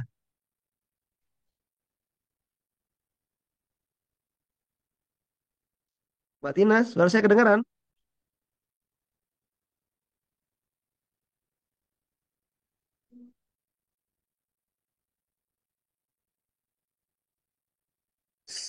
Dengeran Ustadz. Oh, katanya nggak ada suara. Oke, saat tahu pada aturan terkait bawa anak kecil start, terkait gendongannya, popoknya dan lain-lain. Boleh bawa anak kecil. Kemudian gendongannya boleh digendong. Popoknya bagaimana? Sucikan dulu sebelum ke masjid. Ya, jadi ganti dulu popoknya di hotel, kemudian baru berangkat ke masjid. Kok dia ngompol di perjalanan, maka itu dimaafkan. Gak apa-apa. Wudhu spray itu bisa dipraktekkan di Indonesia enggak, Ustadz? Misal lagi sakit atau buang angin terus. Ini pertanyaannya ajib nih, Is, ini, dari tadi. Bisa, wudhu dengan spray. Ya, bisa. Indonesia juga boleh. Yang penting rukunnya itu lengkap. Ya, saat tahu ada aturan terkait bawa anak kecil ini udah saya jawab. Saya pernah pakai trik ini berhasil Bu berangkat jam 2 malam tawaf sunnah setelah selesai baru ikut putaran untuk dekat Ka'bah. Ketika sudah dekat azan ikut barisan dari rukun Yamani mepet Ka'bah aja. Kalau sudah di rukun Yamani sudah seperti tunggu antrian saja. Oke, untuk yang tujuan pertama langsung ke Mekah ambil mikot bagaimana Ustaz? Itu udah dijawab tadi ngambil mikotnya di Lam Lam. Kalau udah pakai spray apa boleh mengusap kaos kaki tanpa melepaskannya untuk wanita? Eh, kaos kaki sepatu. Ya, ini ada di fikih namanya wal masu alal khuffain. Mengusap dua sepatu. Dua sepatu yang diperbolehkan. Tapi kalau kaos kaki tidak boleh. Ada syarat-syaratnya nanti. Apa syaratnya? Yang pertama, kaos kakinya tersebut jelas tidak tembus air. Ya. Kemudian kaos kaki tersebut tidak sobek jika dipakai dalam perjalanan panjang dengan kaos kaki tadi. Nah, itu. Jadi ada syarat-syarat yang harus dipenuhi. Kalau air masih merembes ke dalam maka tidak boleh. Ya, tidak boleh. Usapannya harus sempurna semua.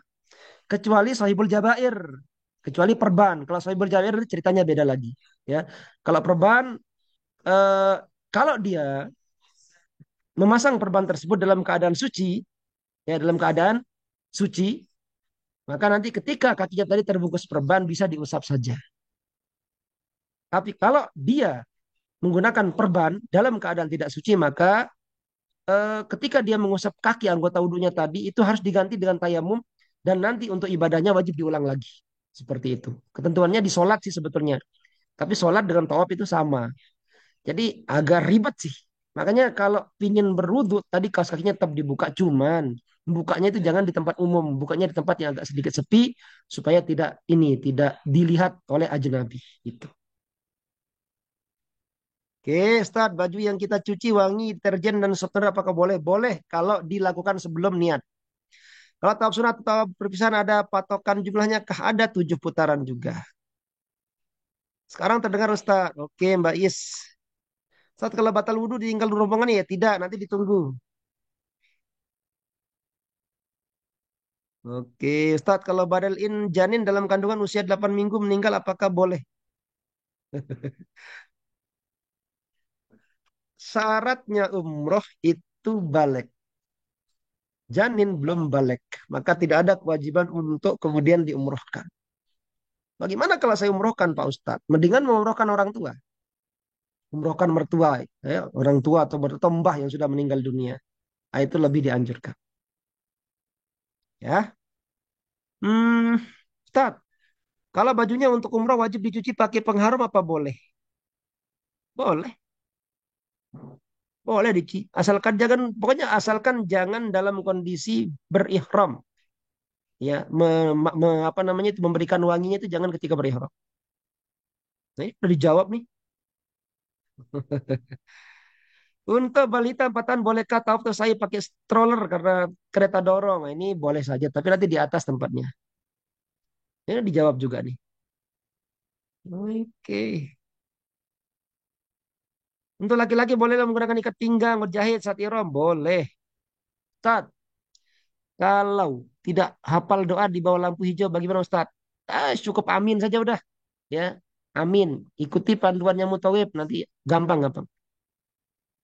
Ustaz, katanya kalau tawaf nggak boleh pakai wangi-wangian, tapi kalau pakai bedak yang agak wangi gitu boleh nggak Ustaz? Ya nggak boleh juga.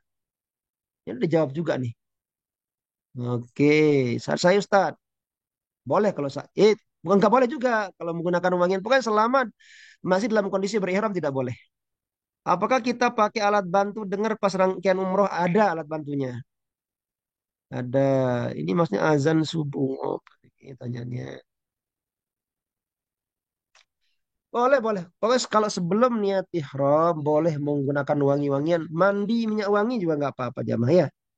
Boleh.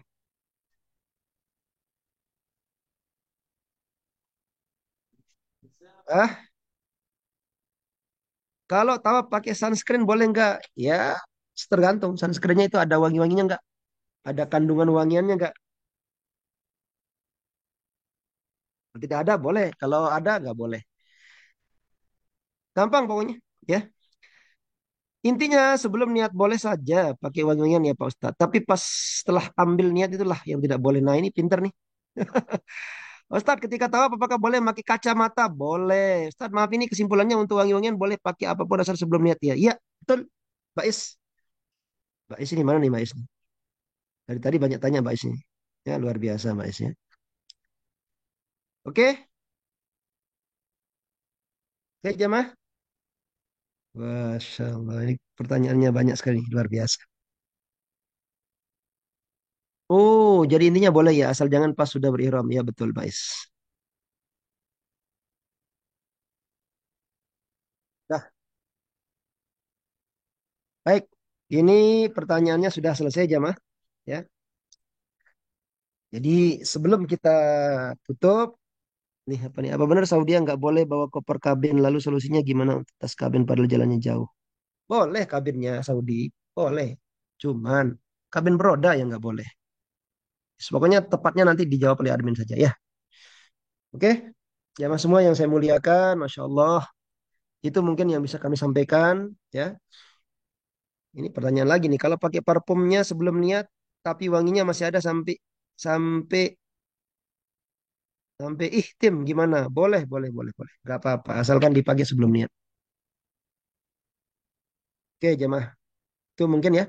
Sampai di situ dulu. Nanti kalau ada pertanyaan yang mungkin mau ditanyakan, bisa ditanyakan di grup masing-masing. Insya Allah nanti kami juga berangkat. Kami ikut grup 8. Ini Masya Allah, ada lebih dari 500 orang. Mungkin sekitar 600 atau 700 orang ada. Dan masing-masing punya grup. Saya nanti ikut yang grup keberangkatan tanggal 4. Ini sini yang tanggal 4 berangkat siapa nih? Nanti sama saya insya Allah ya. Nanti dari Indonesia sama saya, di sana ibadah sama saya, pulang ke Indonesia lagi sama saya. Ya insya Allah. Baik, eh, itu mungkin yang bisa kami sampaikan. Sebelum kita tutup, kita sama-sama berdoa dulu. Insya Allah semoga saja perjalanan proses perjalanan ibadah Bapak Ibu semua diberikan kelancaran, kemudahan oleh Allah Subhanahu wa taala ya. Ibu-ibu, bapak-bapak, mbah-mbah yang sudah sepuh-sepuh, jaga kesehatan ya. Jaga kesehatan ya, jalan-jalan pagi. Pokoknya yang senang, yang bahagia insya Allah sehat walafiat. Ya. Baik, mari kita sama-sama berdoa. Eh, Sebelum kita berdoa, saya mewakili teman-teman dari tim PT Labaika Cipta Imani mengucapkan terima kasih yang sebesar-besarnya atas kehadiran Bapak Ibu semua. Dan saya secara pribadi juga begitu. Mohon maaf yang sebesar-besarnya kalau dalam penyampaian saya ada yang kurang pas, kurang berkenan, kurang memuaskan. Ya, kalau ada yang mau didiskusikan, ditanyakan nanti silahkan bisa di grup masing-masing. Terima kasih. Ya, mari kita berdoa bareng-bareng. Alhamdulillah, Bismillahirrahmanirrahim. Alhamdulillahirrahmanirrahim. اللهم صل وسلم وبارك على سيدنا محمد وعلى ال سيدنا محمد اللهم يا الله اجعل جمعنا هذا جمعا مباركا يا الله اجعل جمعنا هذا جمعا مباركا وتفرقنا من بعده تفرقا حسنا مرحوما برحمتك يا ارحم الراحمين يا الله يا رب. Berkahi kumpulan kami, ya Allah. Berkahi semua jamaah yang hadir di majelis ini, ya Allah. Ridhoi semua jamaah yang hadir di majelis ini, ya Allah. Berikan kepada kami kemudahan dalam ibadah kami, ya Allah. Berikan kami kesehatan dalam ibadah kami, ya Allah. Berikan kelancaran, ya Allah. Ya Rabbal Alamin. Allahumma ya Allah. Ij'al umratana umratan mabrura. Sa'yana sa'yan mashkura. Wa dhanbana dhanban maghfura. Wa tijaratana tijaratan lan tabur. Ya alima ma fis sudur. Akhrijna ya Allah minadh zulumati lan nur. Ya Allah, ya Rabb. Karuniakan kepada para jamaah semuanya yang hadir di majelis ini ya Allah, di majelis Zoom pada malam hari ini ya Allah. Oh, karuniakan kemudahan, kelancaran, keberkahan ibadahnya ya Rabb. Ya Allah, jadikan ini bukan umrohnya yang terakhir ya Allah. Tapi setelah ini semoga semua jamaah bisa kembali lagi bersama dengan keluarga tercinta ya Allah, bersama dengan orang-orang yang dicintainya ya Allah. Oh ya Rabbal Alamin. Ya Allah, jika ada di antara jamaah kami yang sakit, tolong sembuhkan penyakitnya ya Allah.